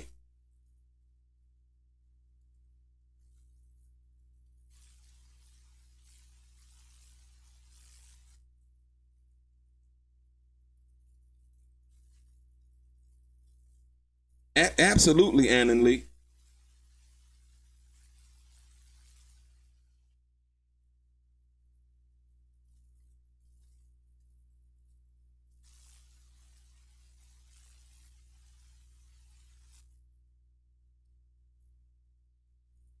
Yes, yeah, absolutely, hustle hard. It's like the white and black water fountains. Absolutely. Right. You could not buy it. That's what Diddy was saying. I mean, doesn't he have a right if it's a brand that he's marketing and so on and so forth, he wanted it to be marketed everywhere.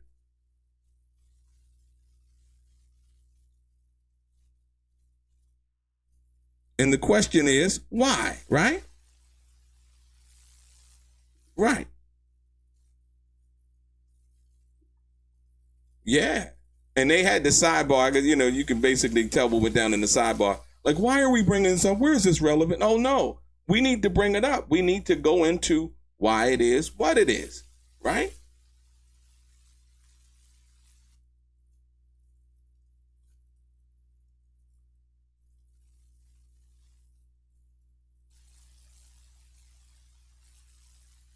No, Diddy, his brand wasn't considered urban. They considered his brand urban. Diddy considered his brand international, worldwide, and that's where he wanted to take it, just like his record label. It predominantly focused on urban music, but the records, they crossed over, right?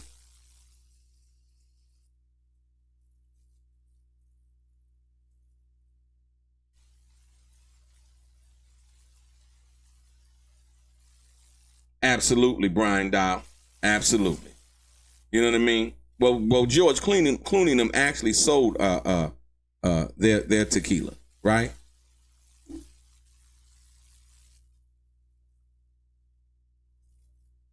Yeah.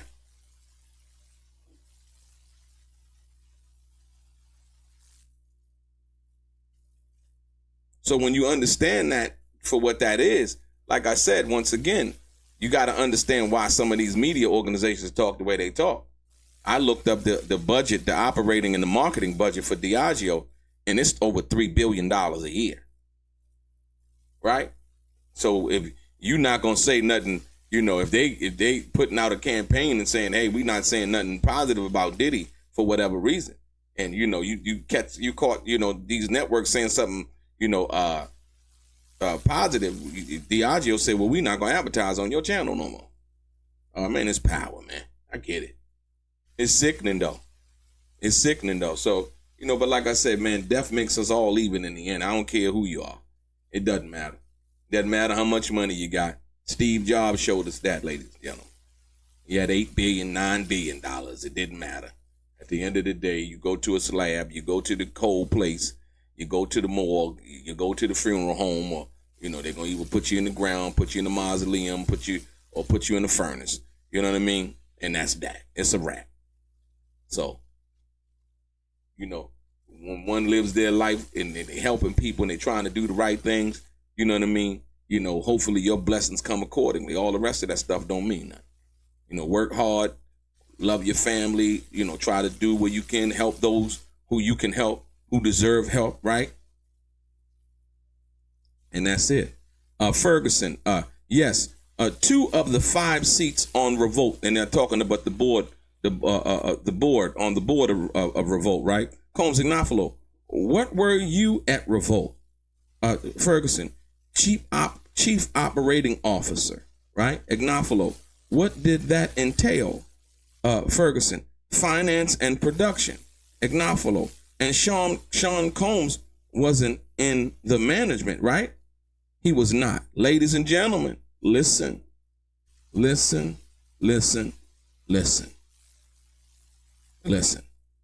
getting some things we might not have known. We're getting some things we might not have known. Mar Dizzle in the building. C Dub in the building. righteous one in the building.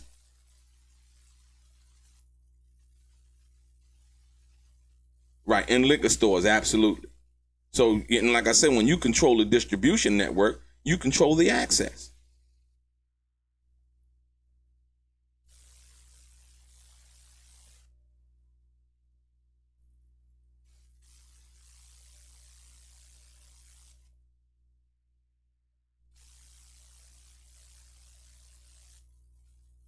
They say Diddy only invested $1,000 in De Leon.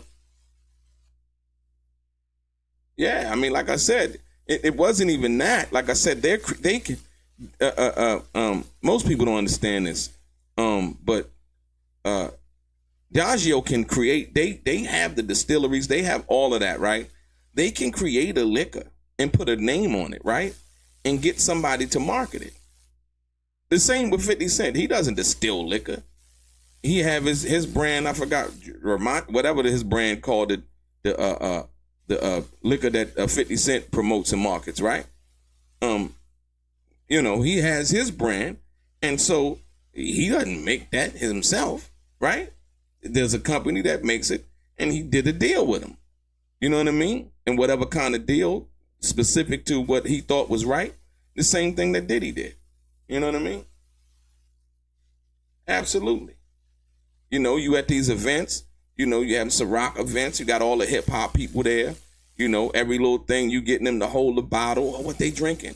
Boom, yo, get some rock, and we so impressionable a lot of times, as African Americans, man, we, we run right out and buy it. You know what I mean? You know what I'm saying? And so, yeah, that's what made them a lot of money. Shit, we drinking that Ciroc. We got Ciroc over here. Oh, okay. You know what I mean? I don't drink liquor, so it wouldn't matter to me if they had Ciroc, Hennessy, or Louis the 55th. You know what I mean? Yeah. One of those brands that 50, run with. Like I said, it's all good. Like I said, it's marketing.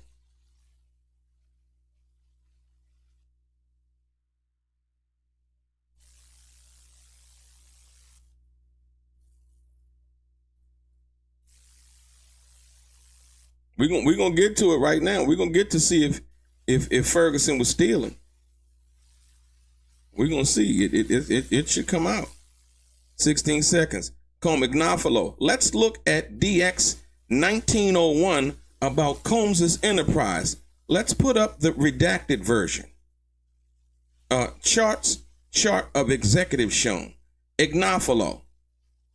Here you have James Cruz and the HR officer after Avashta Wilson, Andre Harrell, and yourself, Ferguson. This is the team.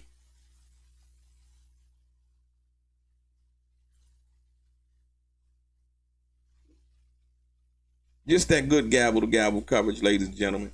Hit the like button, hit the share button. Like I said, if you have not subscribed to the channel, please do. Very much appreciated.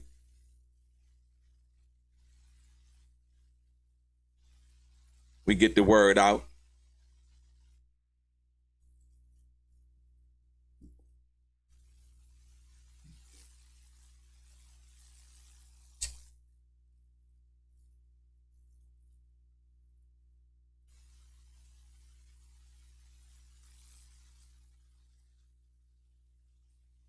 Y'all kids in the building. What's happening? Always a pleasure. Oh, absolutely, they on to something. Watch this. It's gonna get exposed today. Like I said, this ain't Tisa Tales or none of them other channels, man. We just giving you the gavel-to-gavel coverage, letting people decide for themselves, and we trying to bring where we can't give you that. We're trying to bring the context of what's being said, because there's some things that are being reported, ladies and gentlemen. Not all of like I said, inner city news. There's some things that are being reported that we can't get you, because like I said, the testimony is moving along pretty fast, if you will.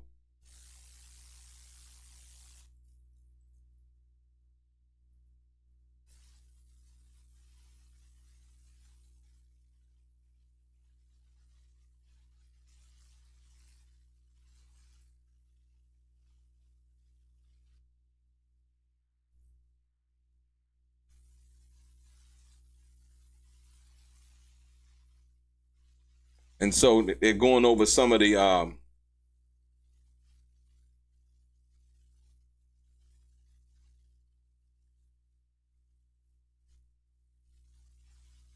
like some of the LLCs that Diddy and like Mace was saying in regards to everything under Puff's mother name, right? They also have a company called Janice Combs Holdings, if you will. And a lot of the properties, like I said,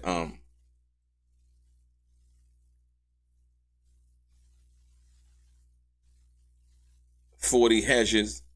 He got a lot of companies, man. Diddy was smart, man. In that area, like I said, getting yourself and being yourself around a lot of smart people, yeah. It's a whole nother ball game.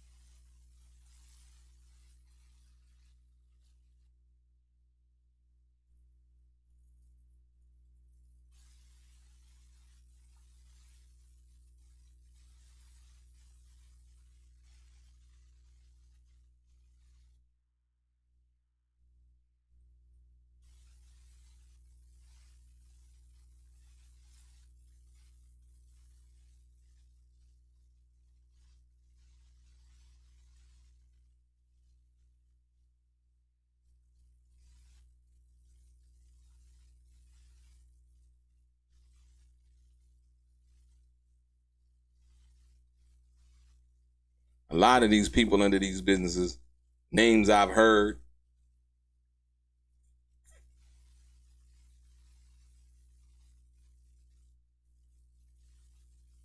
Like I said, none of it's illegal. None of it's illegal. It's business.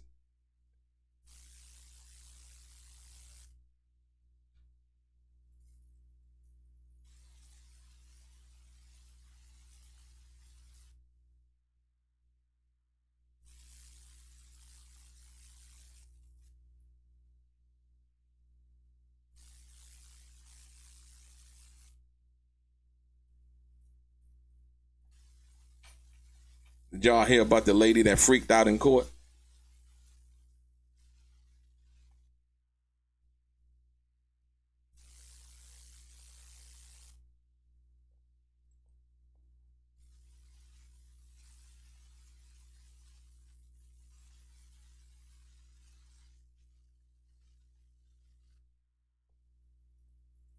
We back. Combs, Ignofalo. What is digital? Ferguson. Ignofalo. Your pause says enough. Personal versus business expenses. What's your accounting background? Uh-oh. Uh-oh. Did they catch him, y'all? Y'all ain't ready for this. What is digital? Why did he stutter, ladies and gentlemen? Did the stutter bring the mother or did the mother bring the stutter? Which one was it? Hit the like button, hit the share button, ladies. Ladies and gentlemen, if you had not subscribed to the channel, ladies and gentlemen, please do. We appreciate you up round here. Up round here. What the hell? Yeah, what is digital? They had to they removed the lady from the courthouse. She came in there cussing and fussing. Over there cussing and fussing and carrying on. Hold on, ladies and gentlemen. Combs, Ignofalo. What is digital? Ferguson. Did he stutter or stamble? Did he stamble or stutter? Which one was it, ladies and gentlemen? Ignofalo. Your pause says enough. Personal versus business expenses. What's your accounting background?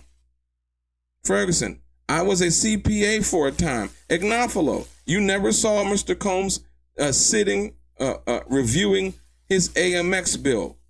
No. Absolutely. See what I'm saying?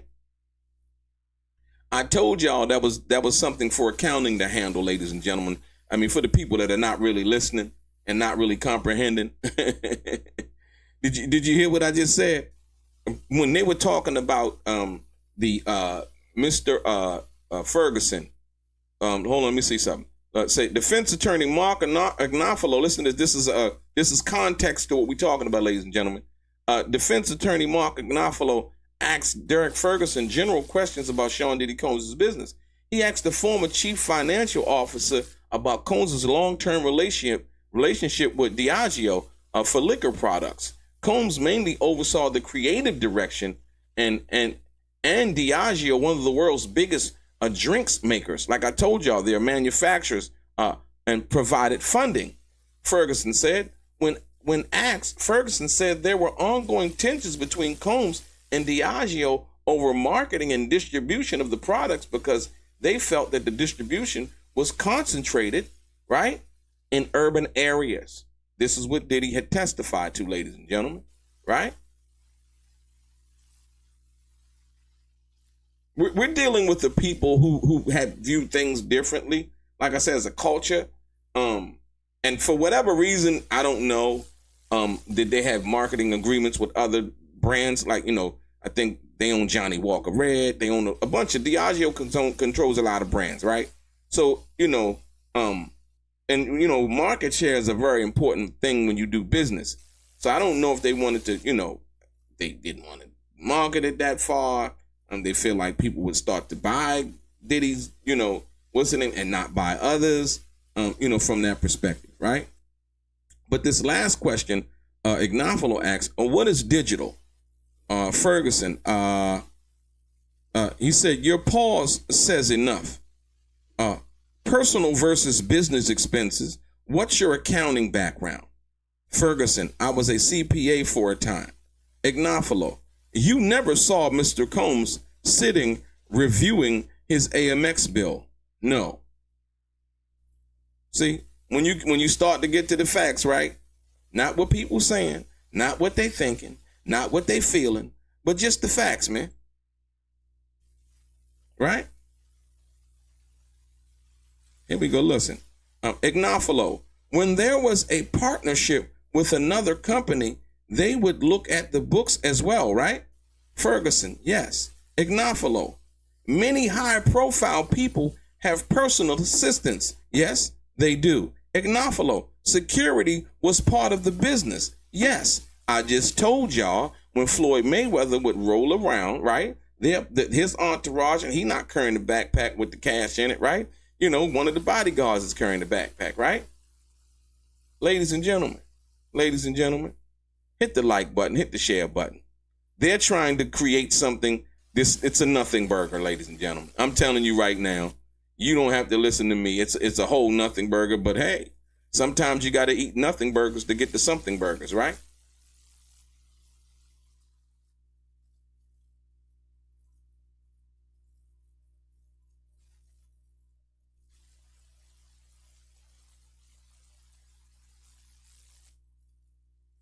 Because they were trying to make it seem like, security was carrying the money. It was part of this big organization. It was these big black guys who were carrying the bags and carrying the bags of money for Diddy. You know what I mean? They were goons. They were scary. Oh, my God. If you don't want to be around none of these people he got with him, don't even come around. It's just simple as that. It's simple as that.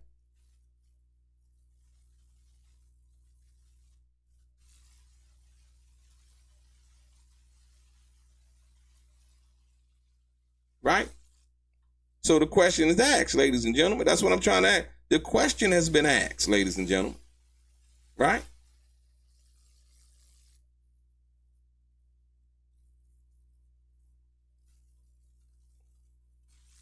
Was security part of the business? Yes. Huh? And then see, listen, I like how he put that, right? What'd he say? Ignafalo. When there was a partnership with another company, they could look at the books as well, right? Ferguson, yes. Ignafalo. Many high-profile people have personal assistants. Yes. Ferguson, they do. Ignafalo. Security was part of the business. Yes. Yes. Right? What are we missing? RB was good. Mo Better was good. Trev was good. I'm sorry, Throughmonger was good. Rolando G, Fatima in the building. J Mac, what's happening? Yes, indeed. We here, man. Telling no lies.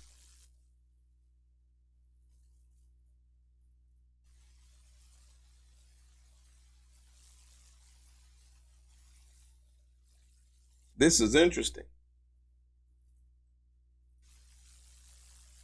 Say Derek Ferguson is back on the stands, right? As lead defense attorney, Mark Anopoulos using the financial executive cross-examination to paint a positive picture of Combs' business.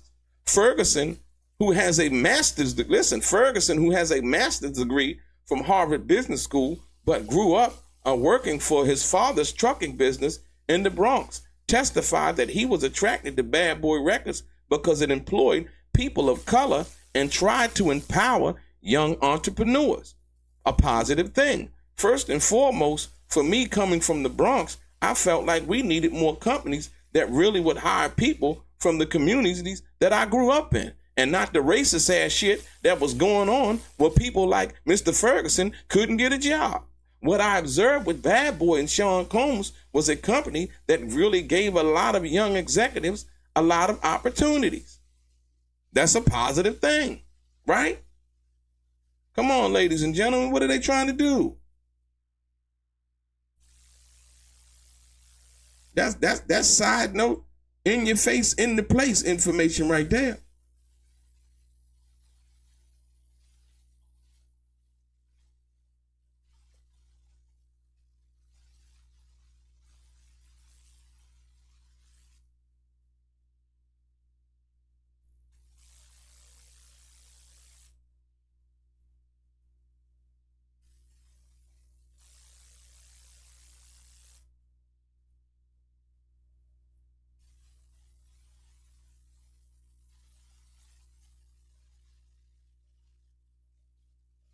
You say what they say. Now let's see what the social media college professors have to say now, since they know everything about Diddy and Ray John.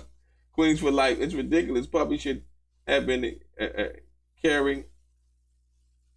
Should have been caring and care less, if that's what you mean. Yeah, absolutely. I agree with that. Charge Diddy for what he did, not some false narrative. Yeah, Wiggly. No, it's not that he's a witness for the defense. As a matter of fact, he's just telling the truth. Let's be clear. They brought him in there to try to create this narrative, man. It's about narrative creating, right? Here we go right here later. Combs Agnopoulos. Security's job was to be in close proximity with Mr. Combs so that no one would do something dangerous to him, right? Ferguson, right. Agnopoulos. Let's talk about cash. What was the cash receipt form when it is used? What is a cash receipt form when it is used? For example, touring. Listen, ladies and gentlemen, they tried to act as if the cash was for some kind of illegal activity. Right? It's bullshit.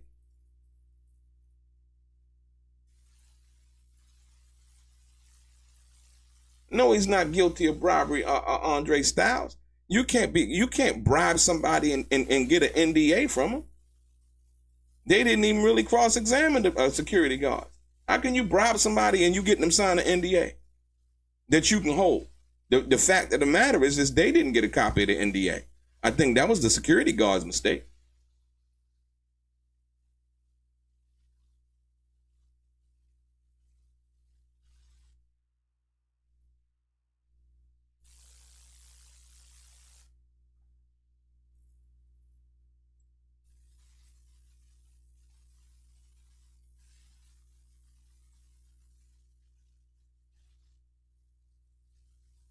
My thing is none of these lawyers have asked the question, um, where, you know, like Mr. Ferguson. Mr. Ferguson, were you helping in the furtherance of a RICO and corrupt organization involving Mr. Combs at the time that you worked for him? Absolutely not. Everything was legal. Everything was legit. Right? And nobody, right.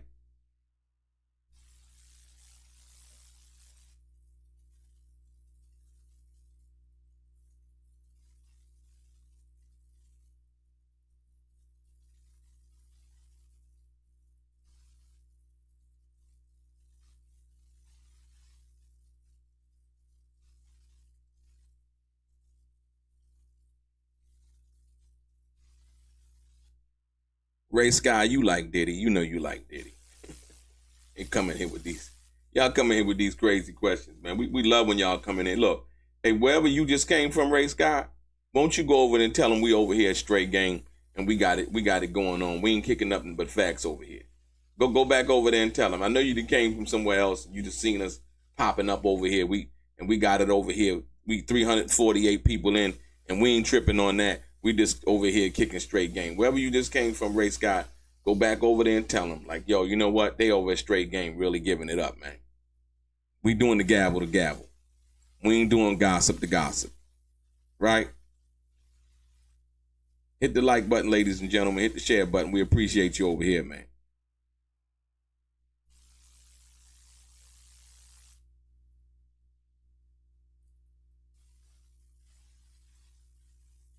Uh-oh, here we go with the sidebar. They sidebarring again.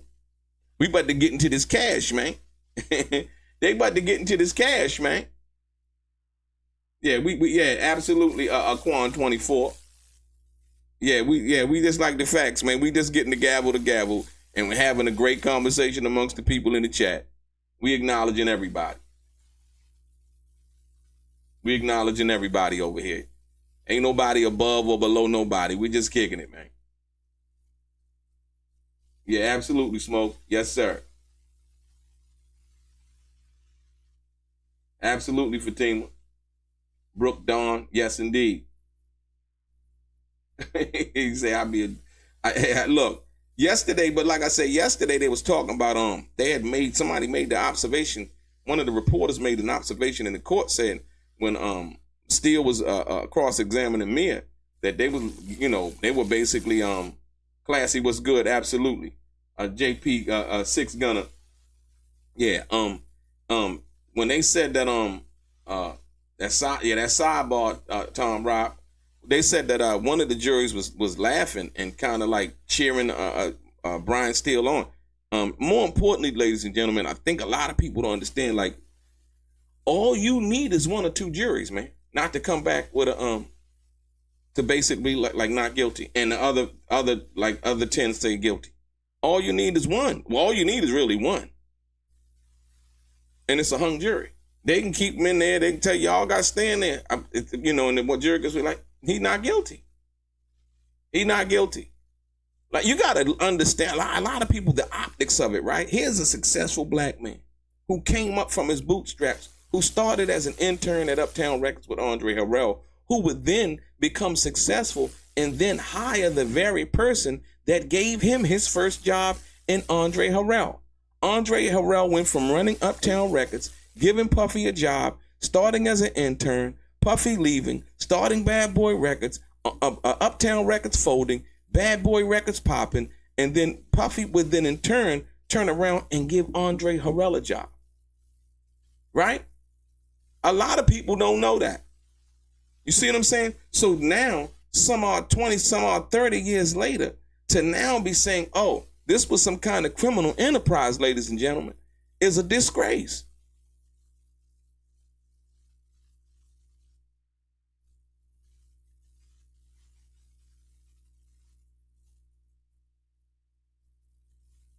Absolutely, Money Mike. Yeah, they say the sidebar kings. They need to start a rap group called that, yo. Jack Jones, the sidebar kings, right? Start a hip hop group called the Sidebar King.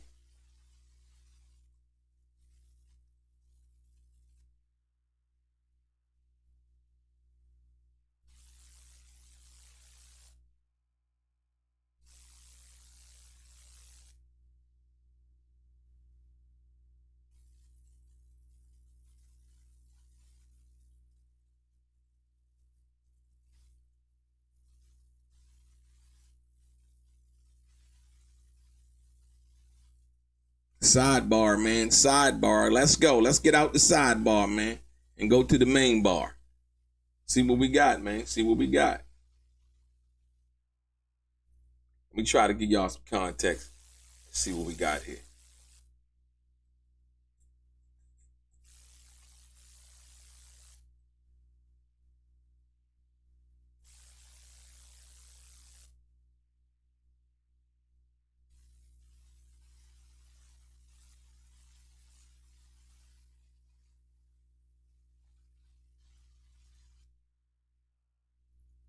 So now I'm thinking, ladies and gentlemen, I'm thinking outside the box. I'm thinking outside the box. The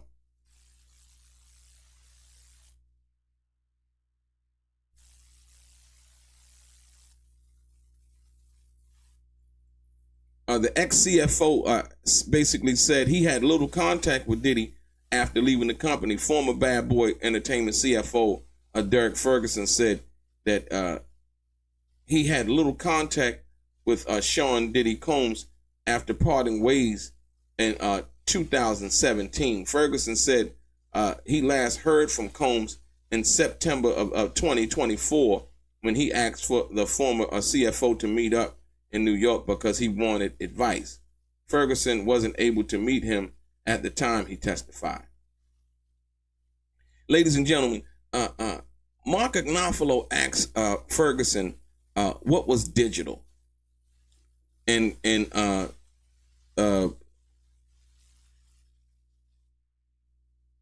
asked him what was digital, and this is what I read into that. After he asked him what digital was, he said, "Your expression says it all," and he proceeded.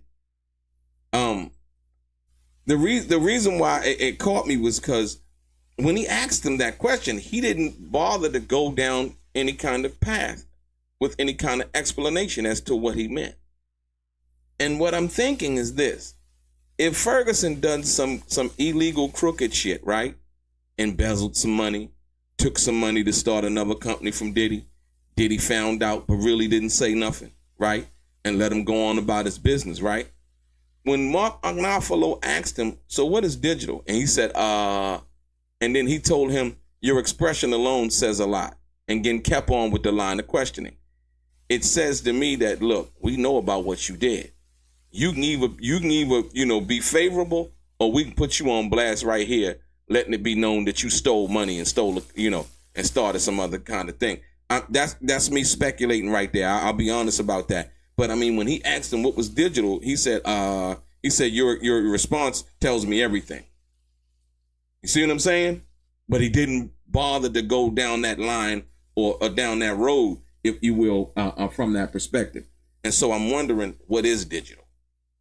Not in the sense, what is digital, the format, the process, right?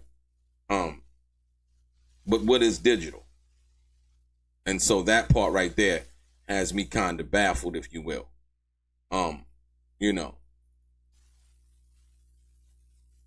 So check this out. Chicago-based Hightower acquired a capital management group of New York, a 38-person firm overseeing $3.3 billion from offices in New York City and Pearl River, New York. Previously affiliated with Equitable Advisors, CMG was founded in 1992 by Thomas McNone and includes 12 advisors, half of whom are partners in the firm.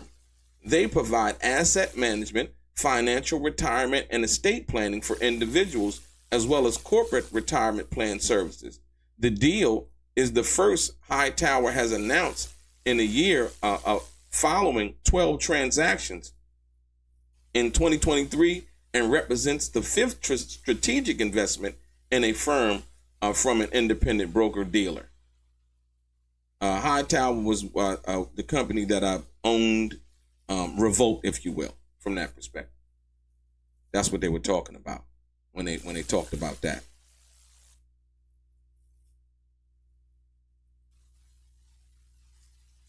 This is interesting, man. You find out, for the people that didn't really know a lot about business, finding out what's really going on with the goings on.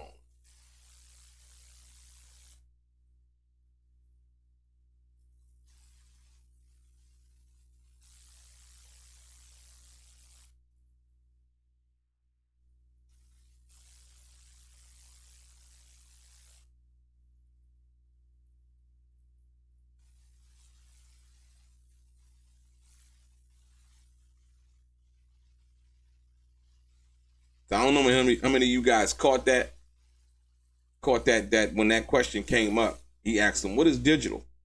And then he told him, yeah, your expression tells me everything. Like, oh, what the hell was that?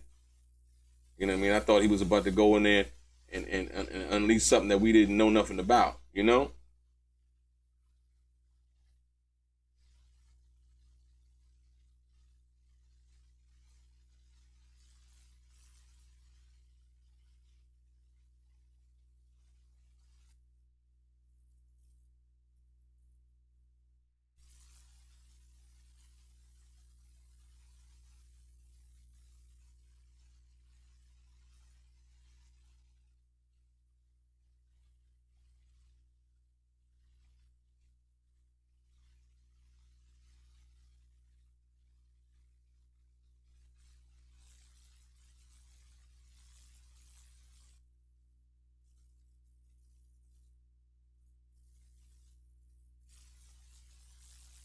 Okay, ladies and gentlemen, they're back. Let's go.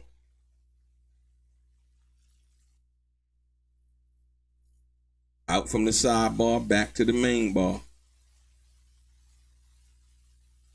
They're back. Ignofalo, did you see anyone help Mr. Combs commit crimes? This is what I'm talking about right here, ladies and gentlemen. Ladies and gentlemen, this is what I've been talking about the whole time.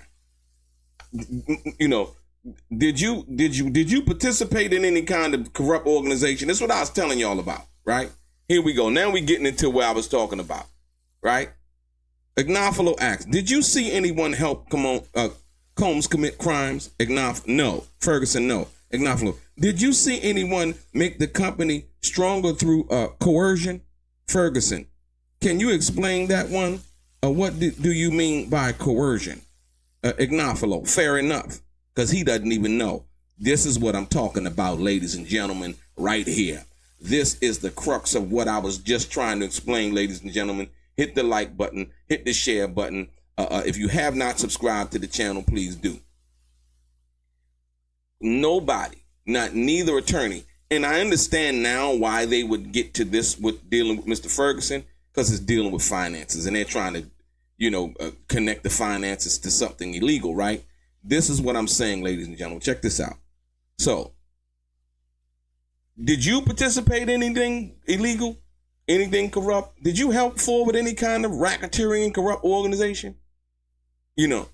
As the financial? No. If the answer is no, then you don't have anything other than speculative thoughts and theories about what you think what was going on, because Diddy was carrying cash. That's sickening, right? So even as a successful person who's worth $300 to $400 million, you mean to tell me he can't carry cash? And if he carried cash that Ferguson had to know, get the fuck out of here. They don't apply that to everybody else, right? That's not even a question that they would ask. So hopefully he breaks down.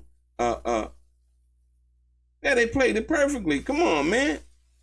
You got to ask that question, man. Ignofalo, through sexual abuse or trafficking. Ferguson, no. Ferguson, no. What they want to do? They want to make a deal now? They want to make a deal. Once again, ladies and gentlemen, pay close attention. This is what I was talking about earlier, yesterday, the other day. Go back, look at the lives, look at what I was talking about. Tisa tells them over there, they capping. They capping for donations. Right? They not coming out giving you the straight game, man. The question, Ignofalo, he wanted them to explain what he meant by coercion. Ignofalo, through sexual abuse or trafficking. Ferguson, no. Ignofalo, were you there 19 years? How hard was it? Ferguson, building from scratch, long hours, ladies and gentlemen. This was a business. This wasn't no bullshit. They trying to sit here and say that this man, are you listening, man? So when they tell you on the evening news that they brung Ferguson in, make sure they talk about this part. Because this is the part they need to be talking about. Everything else, it doesn't matter. Ladies and gentlemen, hit the like button. Hit the share button, ladies and gentlemen. If you have not subscribed to the channel, please do. Read it for yourself. Ignafalo, through sexual abuse or trafficking. Ferguson, no. He's the chief financial officer. He's been there for 19 years. Ignafalo, you were there for 19 years. How hard was it? Ferguson, building it from scratch. He's from the Bronx. Shout out to the Boogie Down Bronx. Shout out to the Boogie Down Bronx, holding Diddy down. Come on, man. Stop it, man. The man gave people opportunities when nobody else would give opportunities. You heard what the dude said. He was looking for people like that to give opportunities to the African Americans and other minorities. Ignafalo, did you send Mr. Combs a text in November of 2017? Ferguson, he don't remember. He said, I don't. And Ignafalo said, I'll show you. Ladies and gentlemen, don't let these people fool you. Don't let them fool you, man. Do not let them fool you. Do not let them fool you. I'll show you. Ignafalo, did you tell Mr. Combs you learned so much from him? Ferguson, yes. He pushed the entire team. He had passion. Listen, ladies and gentlemen, get them likes up, man. Share this commentary, ladies and gentlemen. We letting them, look, don't let them fool you, man. Malcolm X said it best. He said the media will have you hating the person that you're supposed to have love for. And I'm not talking about you supposed to have love for Diddy. I'm talking about that as a general statement. And have you loving the person that you're supposed to be hating. I'm talking about this man right here. This involves his testimony. Listen, his testimony, not mine, not yours. You know, not somebody in the chat talking crazy. You know what I mean? Because we know how that go too, right? Ignafalo, did you tell Mr. Combs you learned so much from him? Ferguson, yes. He pushed the entire team. He had passion. Ignafalo, you're a religious man. Objection. The judge, sustained. Oh, okay. Well, he can't talk about he religious man. Okay, cool. Right? Prosecution. You're on the board. The judge, sustained. USA. You're on the board of the charter school. So I guess it's going back into, from what it seems like, it's going back into cross-examination. I mean, direct, if you will. Right? They do not like the truth, boy. We dealing with people that don't like the truth, ladies and gentlemen. Hold on. Ignafalo. No, we still on cross. Check it out. Ignafalo. The school tries to work with at-risk children. USA. Listen to the prosecution, ladies and gentlemen, when they're trying to pull out the positive things. So the question was not from the prosecution, but from Mr. Ignafalo. You're on the board of his charter school, right? Talking about Diddy's charter school, ladies and gentlemen.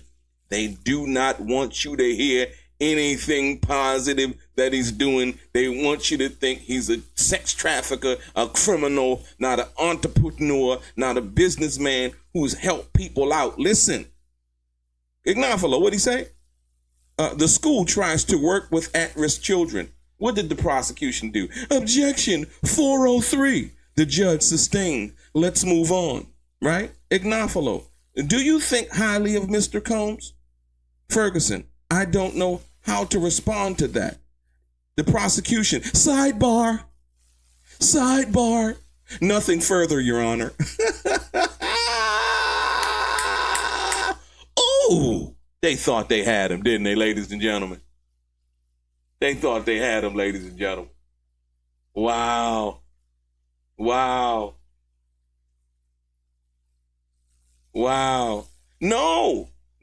Listen, YouTuber, you don't know who he screwed. I understand a business deal to be a business deal, right? And let me explain that because YouTuber doesn't understand. He's been on the internet listening to too many message boards on YouTube. If you as an artist come in and you're trying to get a deal and somebody presents a deal to you and they say that in this deal, I'm going to own 100% of your publishing or 50% of your publishing. If you choose to sign that deal, the deal is what you choose to sign. That's nobody getting over on you. If you choose to sign that deal without having your lawyer look over that deal, then that's what you choose to do. You can't then go later on and say, well, yo, he got over on me because he did. No. If you wanted the opportunity that bad, think about it. Mace just said this the other day. Mace said that if Diddy would put him on the list, he would go see Diddy to go visit him, right? I can understand that. But Mace also said something. He said, I can't hate Diddy like that. He said, because right now, Mace is in a position that he is in right now, be it the ups and downs that he had with Diddy. He's in the very position making the money that he's making right now because he was affiliated and associated with Diddy.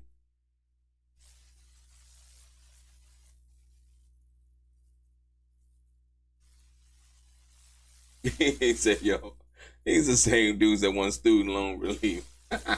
Absolutely. Right? Right.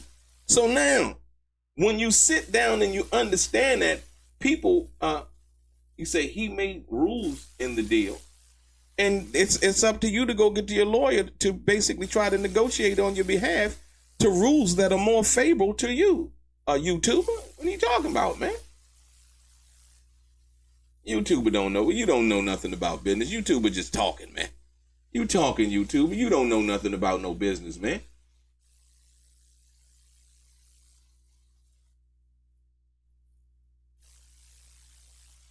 Yeah, he just over here talking. We were just talking about people like YouTuber. He over there talking, man. You don't know what you're talking about. You think about that for a minute and then get back to us, YouTuber. Tell us what you think. So I'm sure they're going back on to do redirect again. Watch this. I want to see this redirect. Listen, ladies and gentlemen. USA, on this org chat, who is the chairman? Ferguson, Sean Combs, prosecution. And you see Christina Karam here. Ferguson, yes. U.S., the prosecution. Do you see the name Mia Ferguson? Development and acquisitions. Nothing further. They didn't. What was that about? Did y'all see that? Judge Recross. So now Ignafalo comes back in for Recross, ladies and gentlemen. Judge Recross, Ignafalo. You didn't go to his home or his hotel because that's his personal life, right? Objection. See, I don't know why that's sustained, ladies and gentlemen. You didn't go to his home or his hotel because that's his personal life, right? See, what they're trying to get at, what Ignafalo's trying to say is, why are we talking about this? Why are we talking about his sex life? Why are we talking about what happened in his bedroom? It has nothing to do with RICO, ladies and gentlemen.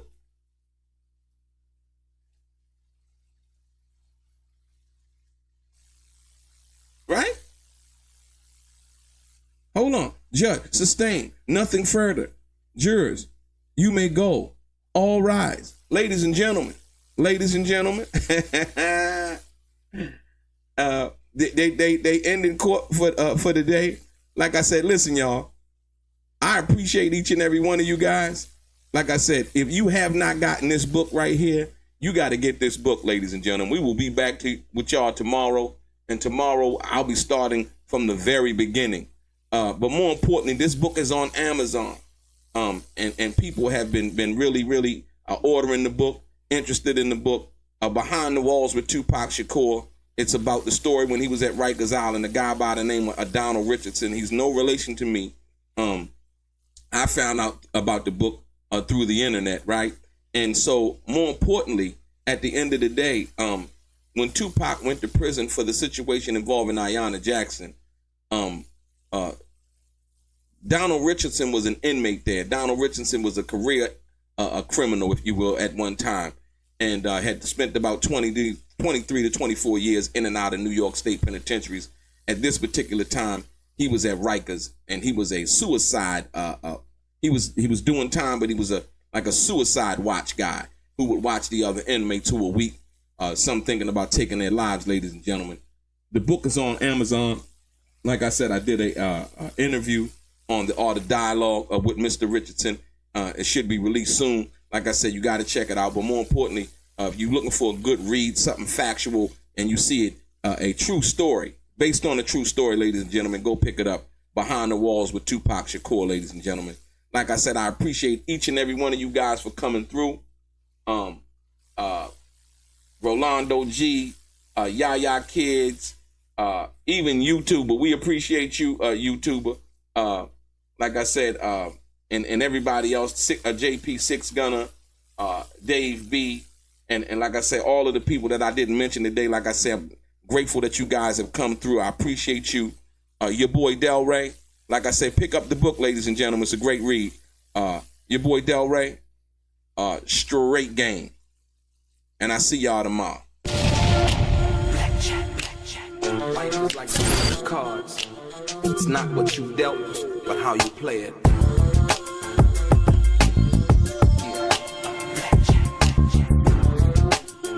Play each situation correctly. I remember they used to laugh at a brother.